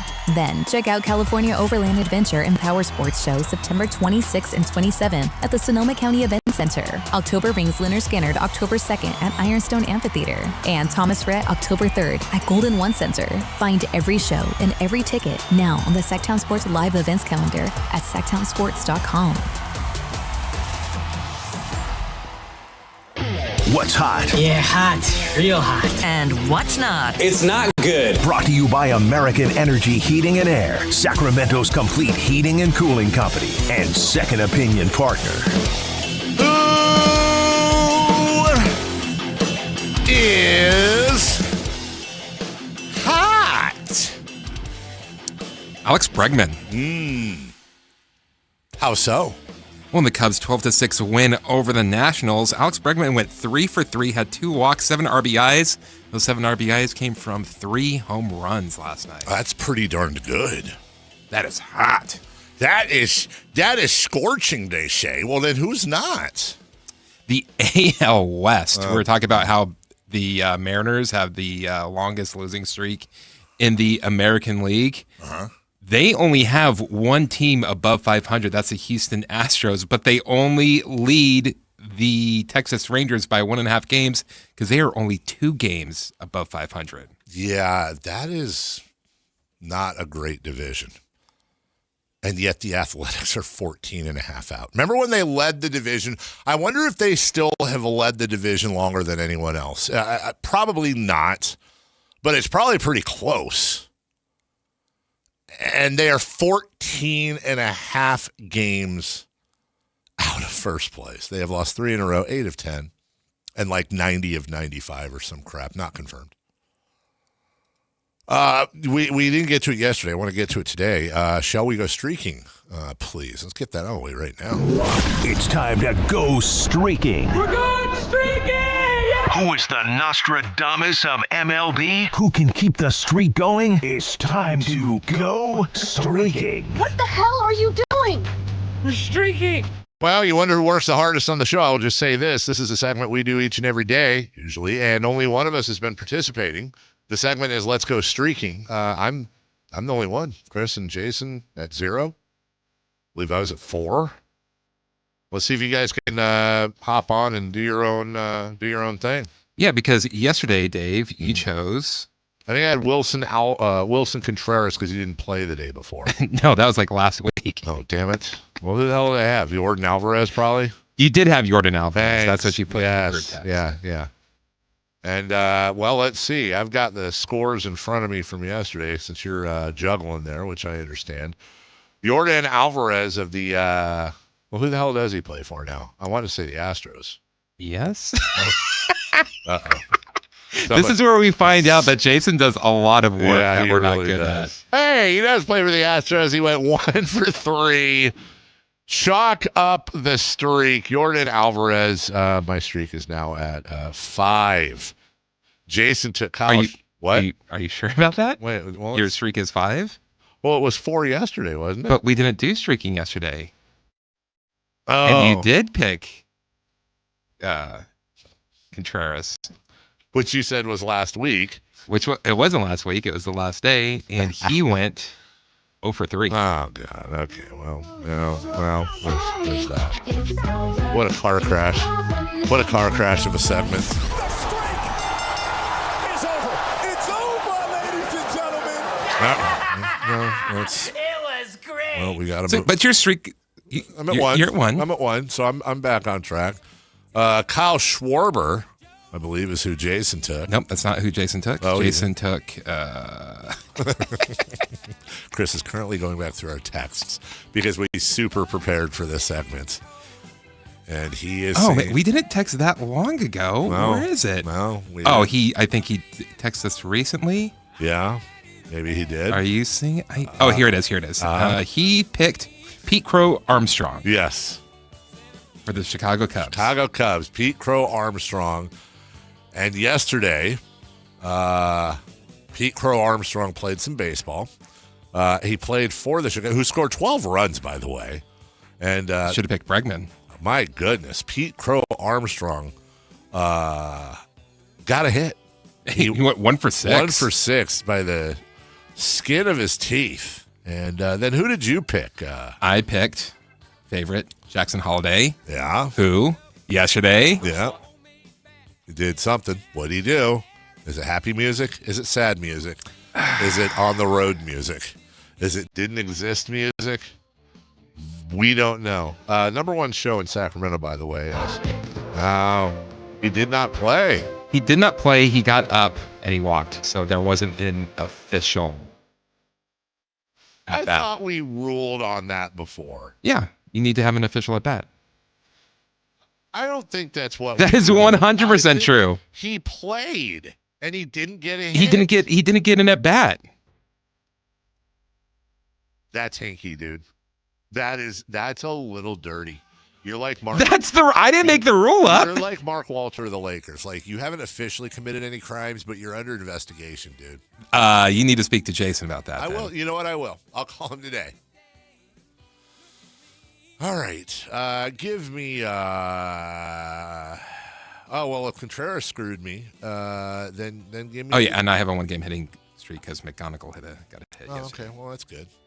Give me Julio Rodriguez. Why not? Hey, you know what? Why not? Before we go to break, I'll take Jordan Alvarez. Okay. Before we go, I only say what the player I'm saying, and then I don't ask for any others. Just saw this. I think if we picked 2 people out the street right out here and said like, "Hey, do a segment right now," it would have done. It would have gone actually better. Well, you know what? Let's see if we can salvage the segment with just 1 minute left. Yahoo Sports Daily was doing. I don't know who the 2 people are. It's a guy and a girl. I apologize, but they're interviewing somebody, and I thought you might be interested to hear this. They're interviewing Victor Oladipo. And I can't hear it because is this not turned up? And 3, 2, great segment. 1, we got it all figured out on the board, and Chris is doing things with his fingers. I'd prefer if it was on the board. He is potting something up. He is spinning a dial. he is pressing the button, and we'll now try again. Here's Victor Oladipo. Victor, anything? I mean, come on, your name being linked to the Kings. Any accuracy to those reports? Yeah, I mean, they've shown some interest. So, time will tell as things are shaping in the NBA and things are getting closer to training camp. But yeah, I think there's some interest there, and the feeling is mutual. So we'll see how it turns out. I think purple would look nice on you. It's a good color. Thank Let you. me just say. Okay. There you go. This was just tweeted out 12 minutes ago. I don't know if that's brand new or not, but hey, interesting. The thick Plottins. We will continue. You know who else we'll talk about? Victor Oladipo with. How about our good friend Mark Jones? As we will check in with him, talk to Sam today, talk to Kelly Brothers. Mark's going to join us, and we'll talk all things Kings and NBA. We'll do all that right after this. SactownSports.com is your online home for sports in Sacramento. Dive deep into the Kings, 49ers, Raiders, Giants, Athletics, and more with your favorite local personalities and some of the most trusted sports voices in the community. Stream Sactown Sports 1140. Watch original video content and read in-depth analysis all in one location. SactownSports.com. Your local sports leader. Sactown Sports 1140. This is the story of the one. As a safety manager at a manufacturing plant, he does everything he can to keep his coworkers safe. From finding ways to reduce risks to keeping safety supplies in stock. And for that, he relies on Grainger. Grainger offers a broad range of quality products and next-day delivery, so he can always play it safe. Call 1-800-GRAINGER, click Grainger.com, or just stop by. Grainger, for the ones who get it done. Progressive knows that for business owners, vacations hit different. But hey, at least you finally took a vacation. And look at that. You only answered 53 calls, 84 emails, onboarded one new hire, and covered for Chris while he's out on paternity leave, and you did it all from a kayak. Because you, my friend, know how to relax. All right, you may not know how to take a day off, but you do know both your personal and business auto insurance needs can be covered in one place with Progressive. So at least that's relaxing, right? Progressive Casualty Insurance Company and Affiliates, not available in all states or situations. T-Mobile is launching something no other wireless network offers. Introducing Nothing. Pay nothing today and walk out of the store with a new phone. What did he say? Nothing. You definitely said something about nothing. Exactly. Go to T-Mobile, pay nothing up front, and leave with a new phone. Wait, nothing rules. She gets it. Hey, thanks for nothing. For the first time ever, switch to T-Mobile, pay nothing. No taxes, no fees, no money down. And walk out with a new phone. There are 250 reasons to choose T-Mobile, and now nothing is holding you back. On eligible devices with qualifying credit plan and 36-month finance agreement. Here's the deal. The government is over $38 trillion in debt, which means the IRS isn't slowing down. And the tax code is complex and unforgiving. So it's not surprising if you're one of the millions of Americans that owe back taxes to the IRS. Unfortunately, they're the world's most powerful collection agency, with the ability to garnish your wages, seize your bank accounts, and even take your home or business. But don't be stressed or worried any longer. We're Optima Tax Relief, America's most trusted tax resolution firm. We have resolved over $3 billion in tax debt for our clients. Our award-winning professionals deal with the IRS every single day, protecting our clients and preparing them for the best possible resolution. For tax help you need, for tax help you can trust, give Optima a call today. Call 800-375-2322. 800-375-2322. 800-375-2322. Optima Tax Relief. Some restrictions apply. For complete details, please visit OptimaTaxRelief.com. KHD1 Sacramento. KYMX HD3 Sacramento. Sactown Sports 1140. Your local sports leader. The Carmichael Dave Show. He's on the microphone when he's not on the microphone. He's playing a song, and when he's not playing a song, he's on the microphone, and then boom. With Jason Ross. No, he didn't. Yes, he did. Call or text at 916-339-1140. It's the Carmichael Dave Show with Jason Ross on Sactown Sports.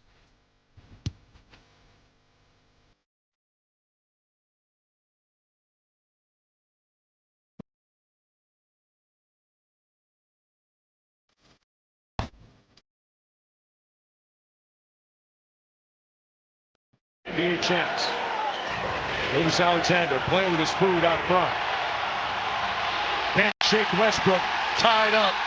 Man, Westbrook was in his chest like bronchitis. 2020. Oh, man. I know we're here. I know we're here to talk to Mark and talk. We're going to talk about Russ Westbrook, but I got to be honest, man. I don't care what the struggles are. I don't care how bad or whatever that you want to say about the Kings are. The fact of the matter is, I'm sitting here on August 13th, and I hear your voice, Mark Jones, and I want the season now to start in about an hour. I wish it was starting tonight. I'm ready.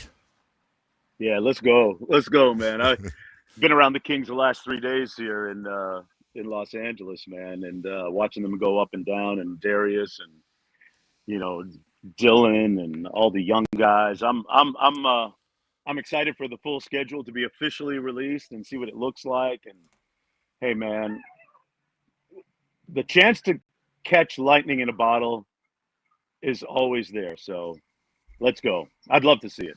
You know what? I'd love to see it. I mean, optimism aside, even not to be pessimistic, but just I don't want to say worst case scenario, but either way, regardless, storylines going in, I know the return of Domantas Sabonis. He's had a lot of disrespect over the last year. I think he may have a little more fire in his belly than usual, which there's always fire in his belly. Zach LaVine on a contract here getting a lot of disrespect for that contract and that money. He's going to be hungry. Keegan's got a step up to make, a lot to prove. DeAndre Hunter played for a minute and a half and damn near lost his eye. He's in a contract here. And then there's that kid from Arkansas, Mark, that got drafted into the NBA. And he may have something to say about the season as well.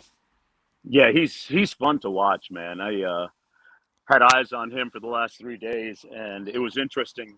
Yesterday, everybody knows about Darius Acuff's ability to score. 44% on threes last year at Arkansas. 50% on catch and shoot threes. Can make his own food. Great creating his own shot. But yesterday there was an interesting scene in the gym when he came off a Dylan Cardwell screen, snaked the screen, had his defender on his hip, and threw this left-handed hook pass off the bounce and hit Nick Clifford in the corner, who knocks down a game-winning three in the scrimmage. And Andre Miller, who, if you follow the NBA closely, is highly regarded as a great evaluator of talent, point guard talent. He's in the coaching ranks now, former NBA player. Highly held in regard, and he walks over to Doug Christie and says, "Doug, that your point guard right there? That dude your point guard?" And he was saying, "Wow, he can go. He's making every pass, making all kinds of shots."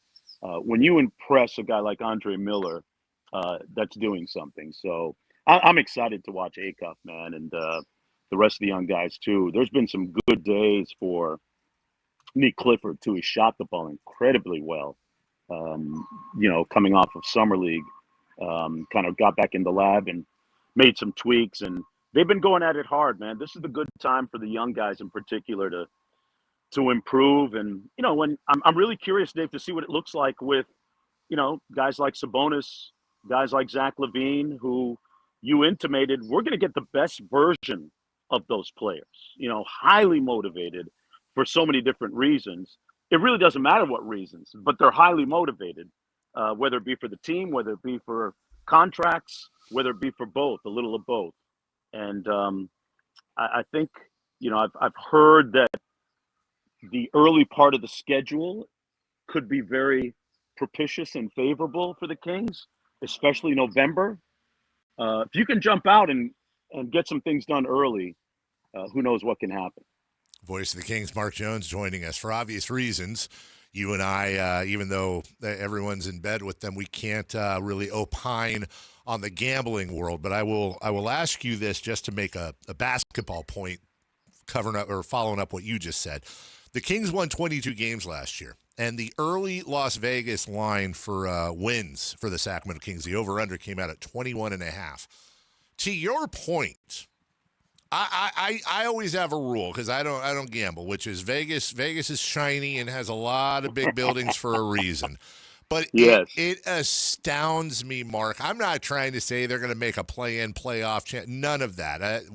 But the fact that they won 22 games last year, and between Sabonis, Keegan, and Zach LaVine, who played a combined, I think, 83 games, that is 60% of your starting lineup. And no offense to Russ, who we'll talk about in a second, or Dennis Schroeder, but they had point guard confusion. Now they have a top draft pick in the league in Acuff. I find it impossible, unless they get the worst luck known to man injury-wise again, that this team, even if incrementally, will not be better win-wise than they were last year.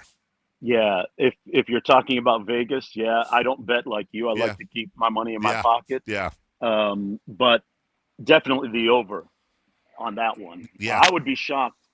I would be shocked if they don't win, 35 games. I think the potential is there for about 35, just a moderate 35 game prediction. But I would definitely take the over on that front, because there's too much talent on that team not to be better than they were last year. And, everybody's pointed to it before. Last year, the projected starting lineup on day one never played a game together. Yeah. Everybody's coming back better. We haven't talked about Keegan, but spoke with him recently. He's up to like 235 pounds, 7% body fat. Wow. Strong and healthy. He'll be back on the court doing 5-on-5 soon.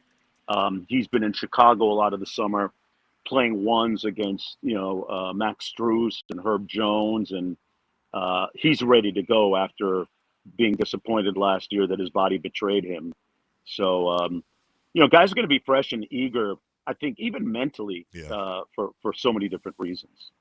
I know I can go here with you, Mark Jones. You've covered the league for a heck of a long time, and I know I can throw curveballs at you from 1999, and you'll hit it out of the park. We were having a really fun conversation a couple days ago about Jason Williams, number 7, coming out of Florida, and how he, obviously, along with Rick Adelman, Chris Webber, Peja Stojakovic, and over in 1 year, Vlade Divac all came in and really turned the fortunes of the Sacramento Kings around.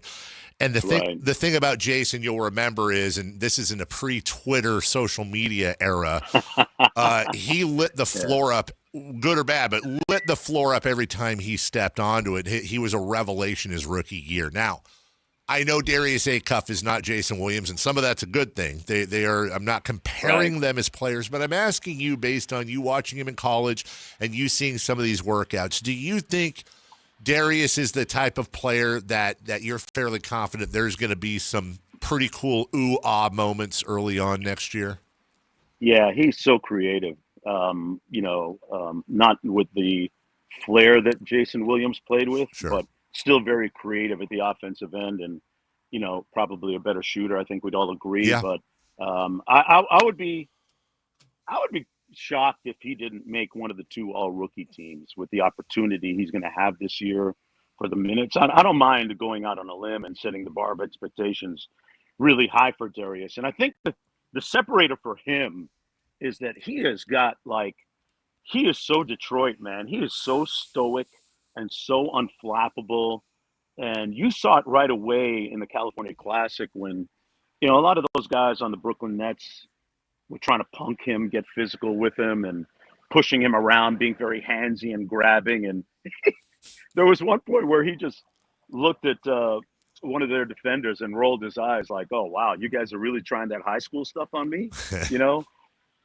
His disposition is going to serve him really well, and the skill set, his ability to shoot the ball.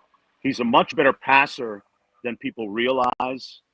And I think the defensive component will come. He's been working on that, watching a lot of film with DJ Ham. He's an interminable worker. He's going to be on lockout alert soon because, he gets up and he's in the practice gym at 7:30, getting up shots and working on his game, and comes back at night for another session. He and Doug have been working closely on what they want the offense to look like this year, Dave, because I think that's going to be very important for Sacramento that they establish an identity offensively. It's something that I think we would all agree they somewhat lacked last year. Yeah. To have a real definitive look and feel as to who they are at the offensive end of the floor. And I think it's going to include a lot more ball and player movement, a lot more motion. It might look a little bit more like Rick Adelman running corner, Okay. With the bigs handling, Domas handling as we've seen before off the elbows, and it'll be a lot more fluid than it looked last year.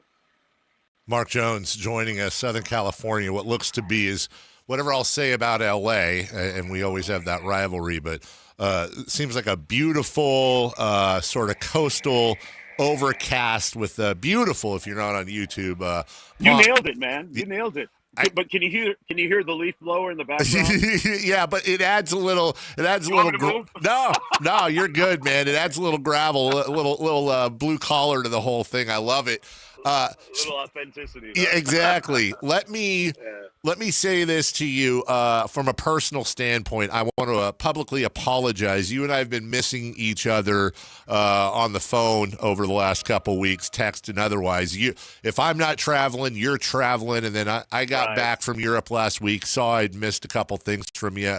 I'm putting you on the spot. And by the way, Mark, I love you. A simple "no, you probably shouldn't" will absolutely suffice. But you sent me a picture of yourself and somebody else after a workout, and I have not shared that. And I'm just curious if I can share what the photo was. Yeah, man. Yeah, go ahead, bro. Well, yeah, it's out there a little bit. Yeah. Okay, because before you came on, we were playing a clip from Yahoo Sports Show this morning, and the hosts asked Victor Oladipo if there was any truth to the rumors of the interest between the Kings and himself, and he said, yeah, there's been interest from them. It's mutual, and we'll see how that goes. One of the hosts then said, I think you look good in purple, and I'll go back a few days last week, and here is a very trim, very muscular, very athletic-looking Mark Jones, of course.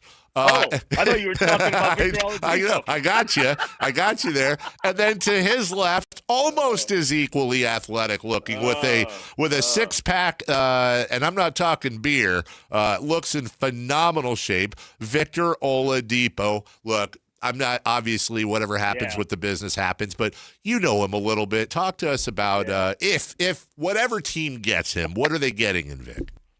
Yeah, there's been interest from a couple of different teams, including, reportedly the Sacramento Kings. And, he had a workout for the masses out in Las Vegas and impressed a lot of people. And I was in the gym with Victor I think it was 5 days ago, watching him play fives down in Miami, and watching one of his individual workouts too with Ryan Powell, his trainer, who he's been with for the last year. He looks phenomenal, and the competition he was playing against 5-on-5 that I saw was NBA caliber. There were a bunch of NBA guys in the gym: Kuminga, Wiseman, bunch of other NBA guys. I can't remember off the top of my head, but I can tell you this: he's not the athletic Victor Oladipo he was 8-10 years ago. Sure, obviously, after 2 knee surgeries, but he still has the ability to get by people off the bounce. And as he told me when he played in the G League this past season, it was a tipping point for him, because he said, Mark, I was able to prove to myself that I could blow by younger guys with younger legs, and I could stay in front of younger guys while playing defense. And it was big for him to be able to kind of get over that hurdle. And he's been in the gym working out and looks very good. And, I think in Victor, you get a guy who would be a good mentor, and very grateful to be back in the league, and still very skilled. And, he has, some people might be aware, I'm not sure, but he has a relationship with Scott Perry, who drafted him in Orlando. Wow. I did not have that connection. Drafted him in Orlando. Wow. Yeah. Okay. So, You know, and I asked Victor about his relationship with Scott. I said, "What do you remember about your draft interview when he drafted you in Orlando?" He said, "He made me sing." What? And you don't know about Victor Oladipo's singing ability? I don't. He won The Voice. No, go back and pull it up on YouTube. Wow. He won that. You know the Masked Singer thing? Yeah. He won that competition. No, he has I don't know if it's classically trained, but it is a professional Luther Vandross level voice. No. Wow. Come on, Dave. I'm going to teach you. I'm going to tell our fans something every game, okay? I always, before you came on earlier in the show, I said, I don't know where Mark is. I said, but it's just as likely he's in Florida or here as he is. If Mark Jones came on the show and he said, "Hey, I was playing video games with Nikola Jokic. We're going to I'm gonna go in on one of his horses in Croatia." Right. Like you work. I think Scott Perry may be the only guy in the NBA that is as or more connected than you. And I'm probably going to see on my text line here a bunch of other people who knew this about Vic. I did not, so I can tell you in the next segment, we will be playing a snippet of that. You'll love it. Yeah, he made him sing a John Legend song, and it was a done deal. He was drafted by Orlando, and then of course subsequently traded later. But wow. Yeah. Well, so, and don't overlook. Hey, listen, I don't know anything, okay, but don't overlook the fact that he and Victor Oladipo remain close. Yeah, they were traded a couple of times together, and Vic and Domas are still pretty good. That worked for chemistry and culture as well. And when I wanted to ask you, Mark, because you have not just covered the league for a long time, but really you are embedded with so many players, coaches, staff members. I can ask you a question much like I'd ask a player, and I know I'm going to get a really accurate response. I know it's hard to, well, at least for me to put into words, but I was talking about Russ Westbrook into whether it's Oladipo or whomever, and you can't put a statistic. I was going back to when Scott Perry was here before, and he signed in one summer with Vlade. They got George Hill, Zach Randolph, and Vince Carter. And I said, we go back to the Beam Team year. Nobody can assign statistics to the presence of Vince Carter and Zach Randolph when De'Aaron Fox and so many of those guys were rookies. But it's something from everyone I've ever heard of, player or otherwise, in the league. They say you've got to have vets. You've got to have people that sidle up to you on the bus or the plane. Just talk about that and why, Scott Perry it seems to be have that be very important to him, to have that vet presence for a lot of these youngsters.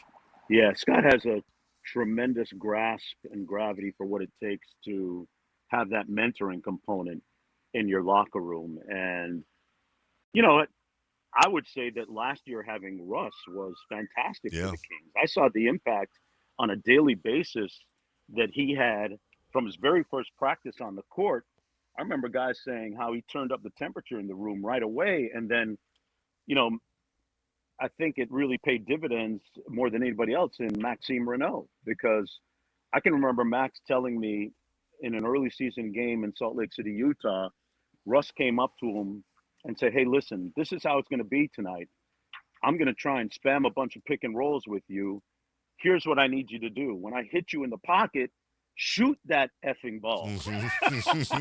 Yeah. And Max got it, and Max talked about the importance of Russ showing him how different defenders would cover him, different angles in the ball screen actions, and how it led to him becoming second team all rookie last year. And, the same thing could be said for Nick Clifford, and he's Russ's his favorite player growing up, and he hung on Russ's every word. So that mentoring component is really important, and it's something I think that's really lost a little bit in today's NBA. And I know that Scott understands the value of that. And if he decides to go that route, it'll be the right guy, as it was last year with Russell Westbrook.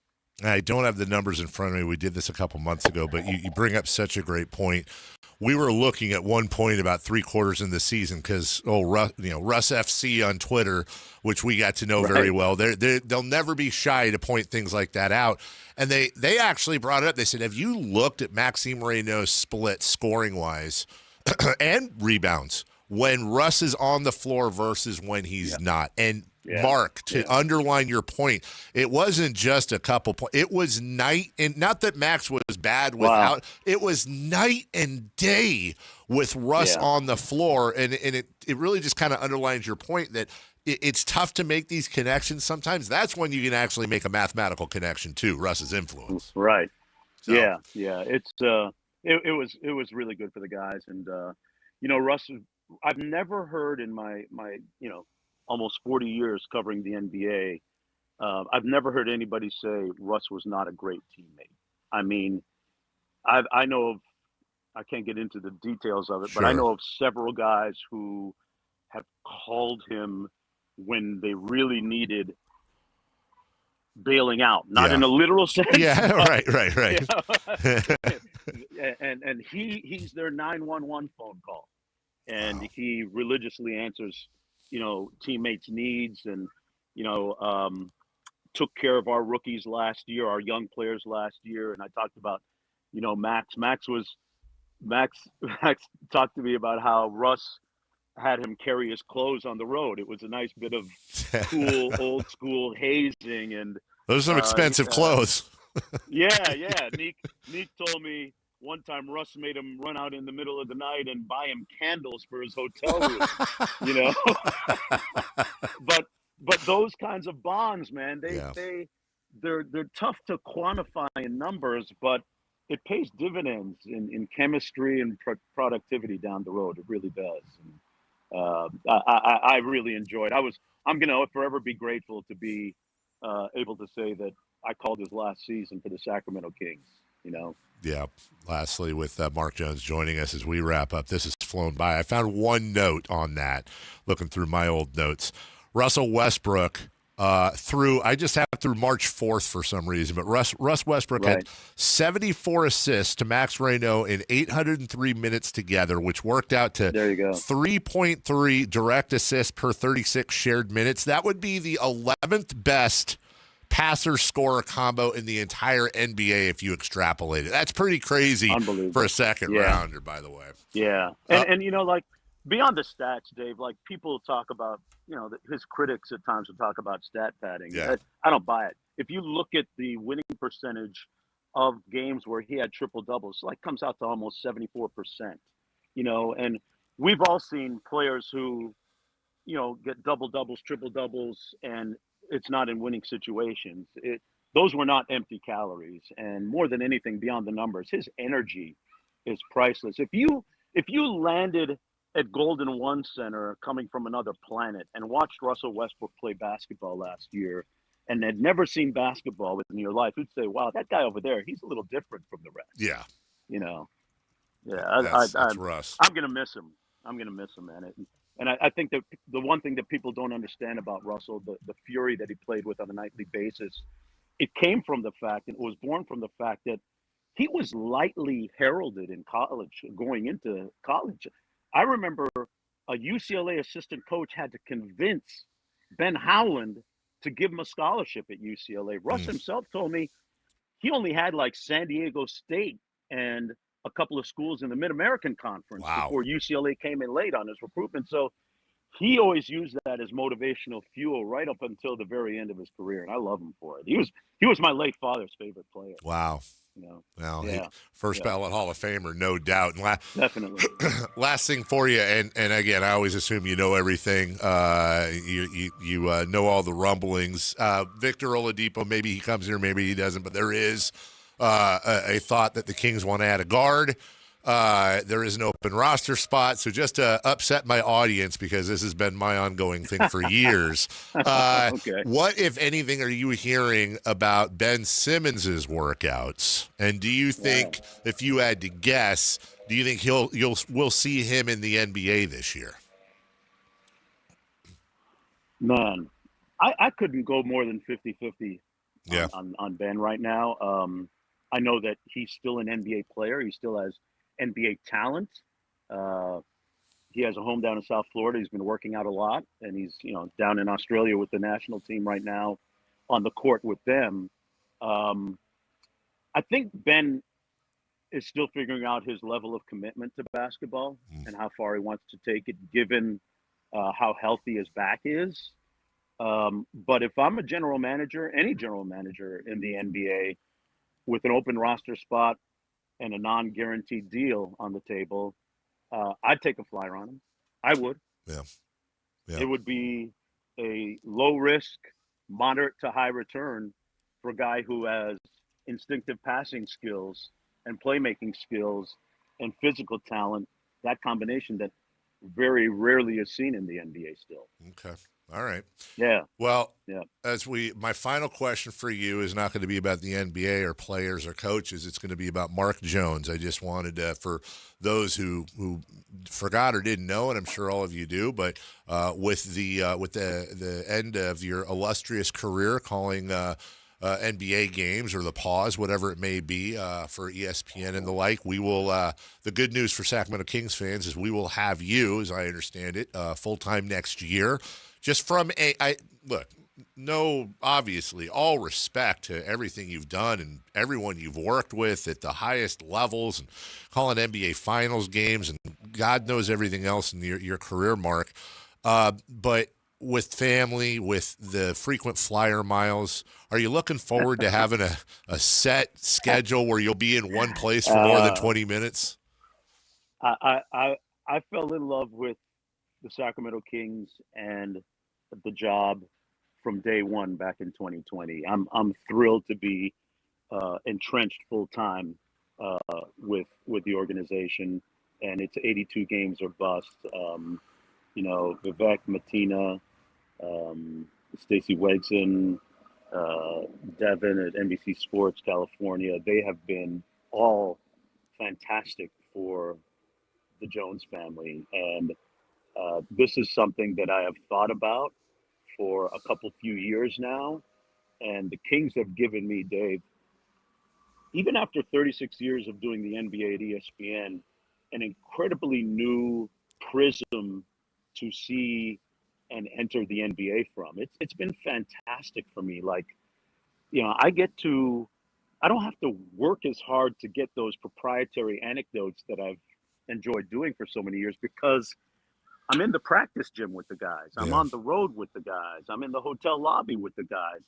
I've always lived my job. My job has never been a 9-to-5 thing. It's a lifestyle for me. And my wife sees me bouncing off the walls every day, waiting for the official release of the schedule, and looking forward to the first time in my television career, not working on Christmas Day, and being able to have kind of a quote unquote normal Christmas, to be able to be home for Thanksgiving and not have to work a college football game. And it's a brand new beginning for me. And I'm so energized.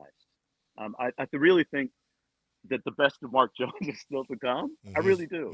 And I can't wait to turn up on the microphone. And I'm really honored and grateful to be the curator of Sacramento Kings culture and a voice for the fans out there. It's going to be a lot of fun. And I can't wait to see my partner, Katie Christensen, and work with her. And I think that, my job is to make us the #1 broadcast team in the NBA. And I think we can do it. Katie's incredibly talented, has great insights. And now we don't have to have Mark Jones jump on and off. Yeah. I'm on all the time. I'm turned up to 100 the whole time. And I think we're both going to be better as a result. Well, and as we say goodbye, isn't it funny how the world works? And we've talked about this privately. I don't mind sharing it publicly. When you joined the Kings, it was a little difficult for me, and it had nothing to do with you, because you were replacing somebody that was a mentor to me and I was incredibly close with. And I can say here now, years later, which is funny to say years later, that I've absolutely enjoyed every interaction. I enjoy how much you truly have embraced this city and this team, and you've also been a friend and a mentor to me, and I'm sure many others like me. So we are, just to complete the love fest, it's funny how life works like that. We're very happy to have you. Yeah, thank you. And I appreciate the kind words, and I love Sacramento. I love starting my days jogging up L Street around the Capitol. I don't have my Doberman with me anymore. We had to send him to doggy heaven after 11 years, but I still enjoy running by Crepeville and talking with Kings fans and interacting. It gives me juice, man. It's right into my veins. It's my lifeblood. I love it. Looking forward to it. Yeah, man. Hey, thank you for taking preseason October 5th. You got it. Game 1, preseason October 5th. I'll be there. All right. We're way overdue for some McCooney, dude. Welcome back. And yes. We'll see you in a month.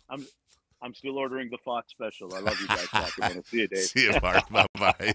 That is Mark Jones. Always wonderful to talk to him. We'll take a break. When we come back, what's on deck? Baseball, preseason. We got a lot to get to before we get to Matt and Caitlin next.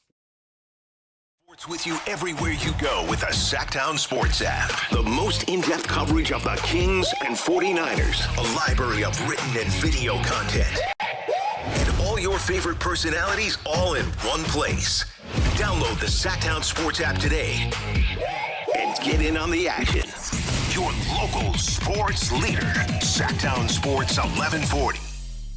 Sacramento weather is brought to you by Bonnie. I'm meteorologist Ophelia Young from the KCRA 3 Weather Center on this Thursday morning. There is a slight chance for storms today, but skies will mainly be partly cloudy with afternoon highs in the low 80s. Get the latest forecast on the KCRA 3 News and the KCRA 3 app. Oh, the Sacramento heat. Right now, get your AC professionally tuned up for as low as just $59 and enjoy your summer nice and cool.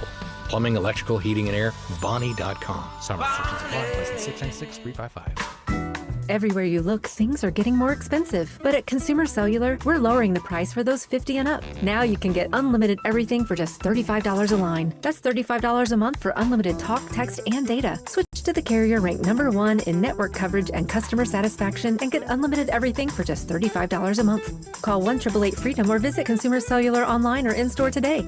Price includes $5 credit for auto pay and e-billing. Taxes and fees apply. Data speeds reduced after 35 gigabytes. Rankings done by 2025 ACSI survey. When you see this in your kitchen, The stainless steel fridge is covered in fingerprints. you hear this. Leslie, people are going to think you were raised in a barn or by wolves or raised in a barn by wolves. Fortunately, Wyman Stainless Steel 3-in-1 cleans, shines, and protects to give you the best shine. A spray and a wipe will have your fridge shining like a mirror. Wow, my fridge looks brand new. Your fridge looks amazing, Leslie. Sorry, I was being a little dramatic earlier. Your kitchen says a lot about you. Let it brag with Wyman. Capital Casino is conveniently located in downtown, 411 16th Street, and has been a part of the greater Sacramento area for over 20 years. They offer the best variety of games in the region in a safe and friendly environment, and there's plenty of parking, all well lit and monitored by security. Come have a great meal at the cafe and restaurant inside. Capital Casino has the best food, the best service, and the best action. But please always remember to gamble responsibly. 1-800-GAMBLER. Card collectors know there's nothing as special as a rare one-of-one card. And now you can hear a very rare one-of-a-kind sports card show right here on Sactown Sports. Whitey Gleason here inviting you to join me and Mr. True Sports Cards himself, Emran Pilati, for the True Sports Card Show every Saturday morning at 10 on Sactown Sports. It's the only sports card radio show in the nation. For all your hobby needs, get to True Sports Cards, 6661 Stanford Ranch Road in Rockland. And for hobby, insight, and fun, join us for the True Sports Card Show Saturday mornings at 10 on Sactown Sports.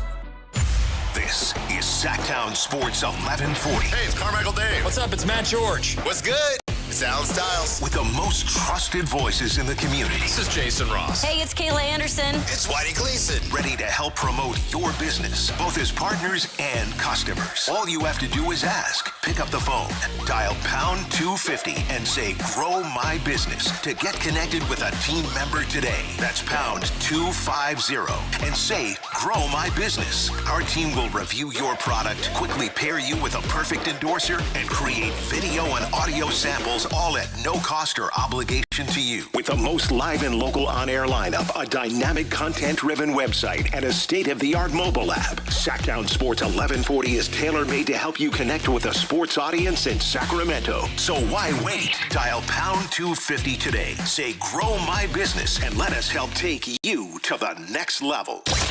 Ladies and gentlemen, this is going to be fun. Yeah! It's time for What's on Deck. Brought to you by Trex Decking and Railing.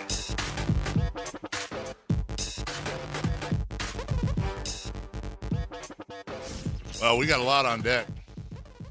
Thanks to Mark Jones for joining us. How are we going to follow this up tomorrow?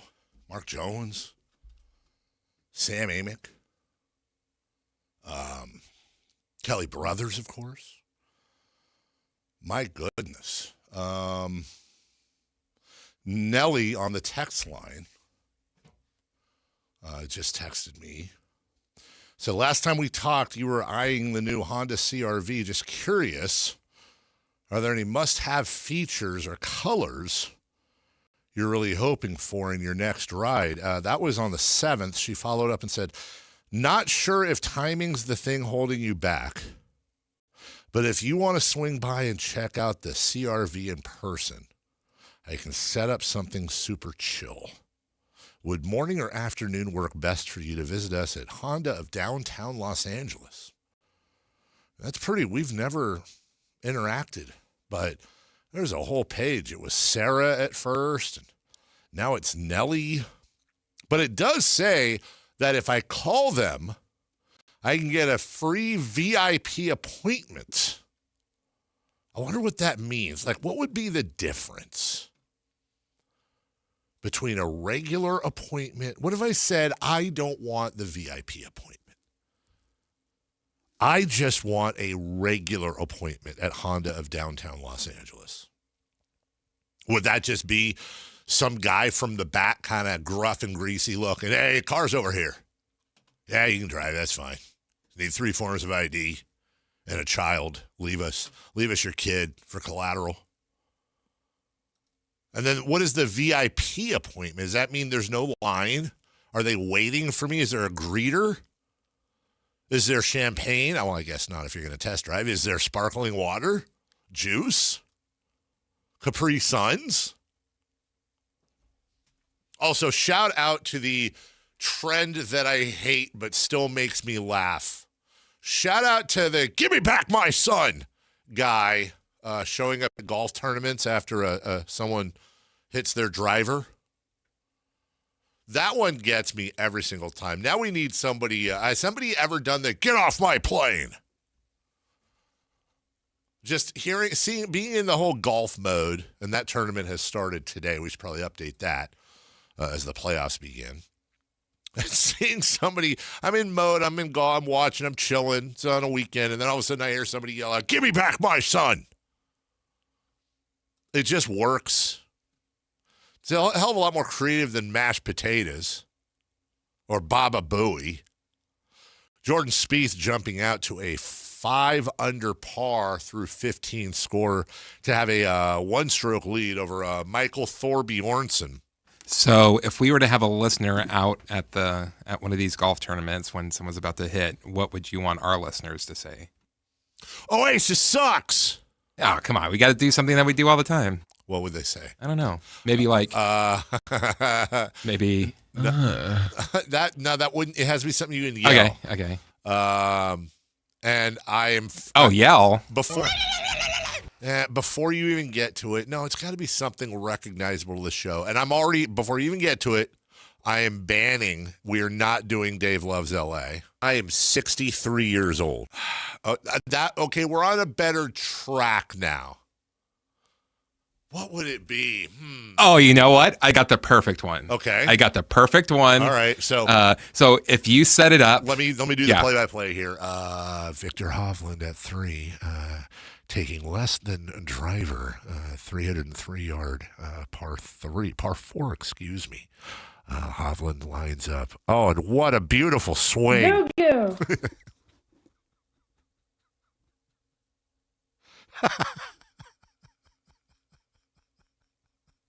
So how would that sound? You'd hear the swing, and you'd hear somebody go, Berger! See, that works great because, 1, we would know that it was for us. Uh-huh. And 2, they would be like, some French jerk is screaming on the... Oh, no. Okay. Somebody on the text line has just given a competitor. So I'm going to need you to line it up, complete with the... you just say, what a great swing or whatever afterwards. Par 3, 176, slight wind to the north. And the shot. Set the screen! Okay, I think we're on. Set the screen. I guess we could also. Okay, I got another one. That's what we need to do. A shot, and it's off, and. Oh, yeah, he's a big boy. So you'd probably cut that to, he's a big boy. And that would work perfectly. We could also honorable mention, pumping the pole. Or, he's good at business. All of those would work. We have the meats.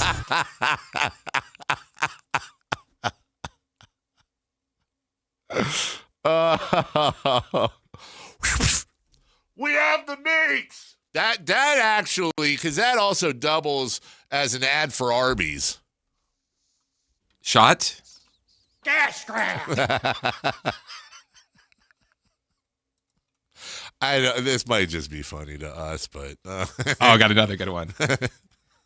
Good looking shot towards the fairway. Nice catch, Blanco Nino. Oh, that would be a sand trap. Nice catch, Blanco. Yeah, it's gonna have to be quicker so that there's less of a chance of them getting caught. It can't be like. We find these truths to be self-evident. Yeah, it's gotta. Every single thing that every fan does at home or at the stadium makes a direct impact in the game. The aforementioned Victor Hovland tied with Michael Thornby Ornson at 4 under. Nico, I kind of have an issue with this next player.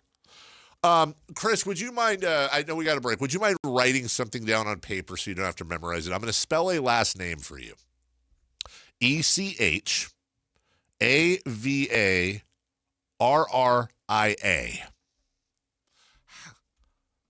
How would you pronounce that? Echavarria? Oh, I absolutely. They pronounce it Echavarria. And I don't think they're Caucasining it either. There was another one, I forget his first name, but his last name is Castillo. It's spelled Castillo. Important to note the Tillo. I've never seen that pronounced any way other than Castillo. They pronounce it Castillo. I've checked, I've gone back, I've rewound, I've looked. There's no extra I in there, but they pronounce it Castillo. Multiple different announcers. So what's a Castillo? I don't. Wasn't that a hit song in the 90s? That was What's the Dealio? We'll take a, Ricky Castillo, who's tied for 36 at 1 over. We'll take a break. When we come back, crosstalk and celebrity birthdays and more as we step up to the 10 a.m. hour, much like.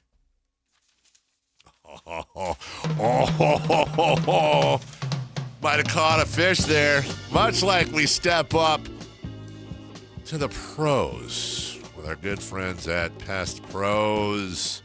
Every home deserves an all-star lineup. Do you want pest control or do you want Pest Pros? Don't make a call. Make the right call. Sacramento grown, family owned Pest Pros. Serving others, strengthening the community, back-to-back Sac favorites for best pest control. I go on all day telling you how great Pest Pros is. I will share my personal experience with Pest Pros as I do every day. We went on vacation last month. We were being overrun by cockroaches and other things. They came out while we were gone, did their thing, whatever. We have 3 dogs, by the way, so we worry a little bit about the chemicals, all that. Guess what? Dogs, great. Cockroaches, not so great. We have yet to see one that wasn't dead and outside since we came back. You can get pest protection anywhere. Why not get it from a good group of folks who are locally owned, locally operated, and absolutely love Sacramento? Step up to thepros.com. Step up to thepros.com and tell them your good buddy Carmichael Dave sent you. We wrap up the show with Matt and Kayla, Mr. Snowman. Next. Sactownsports.com is your online home for sports in Sacramento. Dive deep into the Kings, 49ers, Raiders, Giants, Athletics, and more with your favorite local personalities and some of the most trusted sports voices in the community. Stream Sactown Sports 1140. Watch original video content and read in-depth analysis all in one location. Sactownsports.com. Your local sports leader. Sactown Sports 1140. Sleep Number's new collections are designed to adapt to the changing nature of your life and your sleep needs. Whether it's the personalized comfort of the Comfort Mode mattress, the targeted pressure relief of the Comfort Next mattress, or the Climate Collection that actively cools or warms to help you fall asleep and stay asleep. And now, get early access to our biggest sale of the year. Save 25% on the new Comfort Next Luxe for a limited time. Only at a Sleep Number store or sleepnumber.com.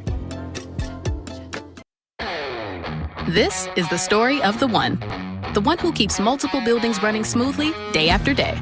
Plumbing that flows, HVAC that hums, cleaning supplies that keep surfaces sparkling. That's why she counts on Grainger. With easy reordering online and 24/7 support, Grainger helps her keep the products she needs on hand. So shelves stay stocked and buildings stay ready. Call 1-800-GRAINGER, click Grainger.com, or just stop by. Grainger, for the ones who get it done. Hey there, it's Mark and Tom, the travel and entertainment guys, brought to you by Sports Leisure Vacations. Time for our weekly travel tip, and with it, here's Mark Hoffman. Until smartphones came along, the word selfie wasn't part of our vocabularies. Now, increasingly, this harmless way of recording life's best moments has become dangerous. So far, in 2026, there have been 17 documented selfie deaths on the planet. Some are suggesting no selfie zones, where physical barriers, signage, and public information steer picture takers away from certain locations. The problem is that avid selfie takers are showing up at odd hours just to get that photo. Some quick tips. Never let your desire for a selfie endanger anyone else. That includes those who might be part of the picture. Have respect for wildlife. Remember the bison in Yellowstone. Have respect for your surroundings, particularly if you've never been there before. And finally, use common sense. More tips to make you a smarter traveler, Saturdays at 11 a.m. right here on Sactown Sports 1140. Hi, I'm Justin Gingery. One of the most common questions I receive is, what makes us different from other law firms? At Gingery, Hammer & Associates, we handle your case from beginning to the end. Whether your case reaches a settlement, whether it must go into litigation, or whether it has to go all the way to trial, we will be with you along the entire way. And because we are committed to your case, we are as invested as you are in making sure you get the outcome you deserve. When you get an injury, just call Gingery. Is the volatility of the stock market driving you crazy? Is your retirement account sinking, yet you're getting older? And you're starting to worry about, will I have enough for retirement? What about the money in the bank? These banks pay nothing these days. How do we get growth to get to retirement account? It's simple. Move into gold and silver. Want to know how to do it? Listen to my show, Striking Gold, with me, Kenny Michaels. Sacramento's best selection, best quality, and lowest prices on kitchen and bath products are at the new Anova Cabinet and Stone. For a limited time, get stunning new quartz countertops starting at just $159. That's right, only $159 for gorgeous quartz countertops. Listen to this. For a limited time, cabinets for kitchens and bathrooms are up to 50% off. Yes, up to 50% off new cabinets. It's a must-see, the new Anova Cabinet and Stone at Florin Road and Highway 99. Learn more at AnovaCabinetStone.com. Country in the Park 2, presented by your California Army National Guard, October 23rd at Hart Health Park at Cal Expo with Bailey Zimmerman, Russell Dickerson, plus more. Enjoy line dancing, live DJs, mechanical bull, and food trucks. Tickets start at just $70. Country in the Park 2, October 23rd at Hart Health Park at Cal Expo with Sky River Casino and Joel Got Wines. More info at CITPFest.com. It's time for the news of the day. The latest headlines, the biggest stories, hard-hitting analysis. Yeah, this is none of those things. And now, here's Carmichael Dave and Jason Ross. Oh, Jason gone. Where's my bell? Where's my bell? Hey, guys. What is going on? How much of an idiot am I? See, Old man loses his bell. He's losing his mind. It's losing. you lost your mind. Yeah. I lost it a long time ago. I lost it yesterday on the golf course. We were singing a song that. earlier today. Why is everyone singing this week? It's just kind of a sing-song week. You of all people to ask that question. It's my thing. You don't stop singing. We were singing a song about you, Matt George. Oh, is it the one that... Maddie the Snowman, I'm guessing. No. Oh, that would be No. Chris, do you still have that, or are you finding it right now? Yeah, Chris is in full finding mode. Great. What is the snowman thing?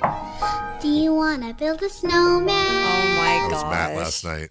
Twice. What happened? So a snowman, young Kayla, is an 8 on a scorecard for golf. There we go. Looks a little bit like a snowman. So rather. Oh, you golfed last night. I forgot it was Wednesday. So we golfed last night, and the very first hole, Matt hit I think it was like a ground ball to second off the tee. I topped A ground 3 straight ball? shots. Yeah. It took me 3 shots to go 180 yards. Let's put it this way: had you been playing with a certain had you been out with the boys, for example, and this isn't all groups of guys, but this is generally a rule, at least spoken about. If you I don't know if you're familiar with this or not. If you're on if you're on the tee and you don't hit it past the ladies' tees, Oh, damn. you have to do something. You have to hit your next shot. That with would your be pants Where? around your ankles. You have to. Whoa! It's called. Well, the initials are DO, and the last word is out. It got past the ladies' tees. Don't sell me that short. It was short. I thought Don't sell me it got that past. short. Okay, I didn't know. So I made it to the fairway technically. First hole he had a snowman. Yeah. And then the last hole he had a snowman. Yeah. Look at So that. you do that when you're out with the boys? So yeah, Bookending it. Little snowman sandwich. See, if I were Alan Stiles, I would have said breakfast ball 3 times and taken 3 Can't separate do, we were shots. playing with the commissioner last night, Yeah, so we had to follow the rules. But that wasn't what pissed me off. What? You know that wasn't what pissed me off. What pissed me He off couldn't was putt. I couldn't putt for what I saw his yesterday. tweet. I had like 5. If someone knows how to putt, Well, can you please teach me how to putt, please? You know what? I'm on your Screw side, Matt. both of you. No, Kiss I'm my ass. I'm on your side. I'm I on your missed side. 5 par putts I'm on from your like side. 6 feet. You did. I couldn't hit a single one. He honestly, it was like You haven't played in a minute, though, Matt. it was like Don't patronize me. Oh no, I feel like she was trying to. No, I feel she's like not. She did. he was. See, he's running hot. Piss off. He was trying. It was like he had a tremor. Bro. Whoa. Like The he ball had, doesn't go yips? straight. Yeah, like he would, like you go to putt, you have like a normal stroke, right? Normal putt, hello. And it's like, he'd be like, all right, Matt. And Matt lines up for the 4-foot putt. And Or the commissioner was making jokes about betting it's going to go left. And he would just That's go. funny. Yep. And the thing would just. They were in your head.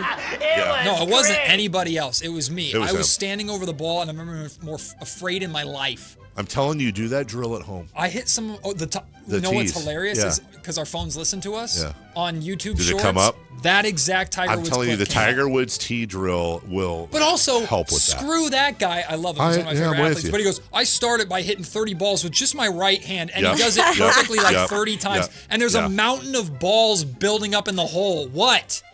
That's what he got in trouble for. That is. Yeah, exactly. it is. That's And then you got a golf club to his problem. head. Yeah. Exactly. I hit good drives yesterday. Yeah, I you hit did. really good You approach did. shots. You I couldn't did. putt for You crap. did. It was Matt, myself, the commissioner, and my original program director here at the station, Mike Ramey. So it was quite the. I thought it was Marconi was your original. No, that's not me, idiot. Anyways, we got to get you out on the course, Kayla. Hell no. I was Why? fuming I want to yesterday. be out there with you dopes. Wow. See, I try to be nice and include you, and That 3. That's 3. I was about to say, hey, Kayla, why don't we go to the clubhouse bar? But I think you lost that Dave, opportunity. she's so much like Katie. Chris dude. hates me now. Dave, she's so much like Katie. no, she's not. I like Katie. No, well, What is this, elementary school? Katie had such a hard time with that one Oh, particular Katie. word. Well, because Katie has a trash mouth. Yeah, like so full on does she. farm Oh, yeah, girl. so do I. Yeah, no. As soon as we go to break, forget about it. Well, then Chris just says stuff in our ears that you can't hear. Well, at least he knows what button to press. You don't even know if it's on air or in your ear. No, that's exactly right. And by the way, can I just say? I love those two words together. Can I just say, for somebody who went to William Jessup University, It's now Jessup University. Or okay, Billy Jess. What happened to William? They got rid of Will. Yeah, Billy Jess. He got chopped. Boy, do you have a mouth on you, pal. You were saying some words that you're not allowed to say in church. His kid calls him out too. Yes. Boy. Oh my God, he was stringing him. He was doing all kinds of stringing them together. He was putting in combos I wasn't aware of. It's weird. Putting in combos. Like pepperoni pizza. Hagen Oaks is very well kept course, yes. nice and green. Everything was red for me yesterday. Yeah, it was. Celebrity birthdays. Red rum. Brought to you by. That hurts my feelings. I legitimately was saying we should go play golf. Okay, well, you just told me you actually like Katie and don't like me. That was after so what you said. So you are now that was after what off you said. the list completely. Wow. I even wished him happy birthday. Probably was one of the first ones to do it yesterday. She did. No, she was. And you. But yeah, he doesn't like me. You're just kind of. I know. Sorry. You're just kind of a. I know. It's like you're scratch and sniff, dude. I don't know what I'm getting every day. Okay, that should keep people on their feet. Why do you want someone you know exactly what you're going to get? Why would I want to be around people that keep me on my feet? I want people that relax. I want people that I don't want a challenge. I want people. I am boring. I want people that I'm around that are comforting and relaxing. No, that lower the Go check in with your mama. That lower the no. He already did that. I already did. And that does not lower his blood pressure. Lower my blood pressure. Also, shout out to you for gaslighting your mom into apologizing for having kidney issues. Well, she should. She should. It's like diabetes. I was saying this earlier. She was diabetic. It went away. Then she chose to have my daughter, and it came back. Gestational diabetes, which is more my sister's fault, but still. Your mom had your daughter. Wait, what? Your mom had your daughter? Did I say my daughter? Yes. What? That could cause some problems. Hey, my sister. House of the Dragon. I was like, what is going on with Can we this get combo? at least one celebrity something On movie? this day, in what year did South Park premiere? Ooh. Oh, I'm gonna get this. You know what? 1 or 2 years. What was that? That was Tally. Oh. 1996. That sounds right. It's either 96 or 97 for a fact. I think 96. I'll go 97 then. We got a correct answer. Matt Matt? George, Dang it. 1997. I thought it was 6. I did too. Happy birthday, Dallas Braden. Oh. Dallas Braden. All of us. Is All at one time. 44. 43. 46. We got a correct answer. Kayla, 43. Kayla. He doesn't like me. Stars are the way. All right. Matt and Kayla. I like one of them. Coming up next.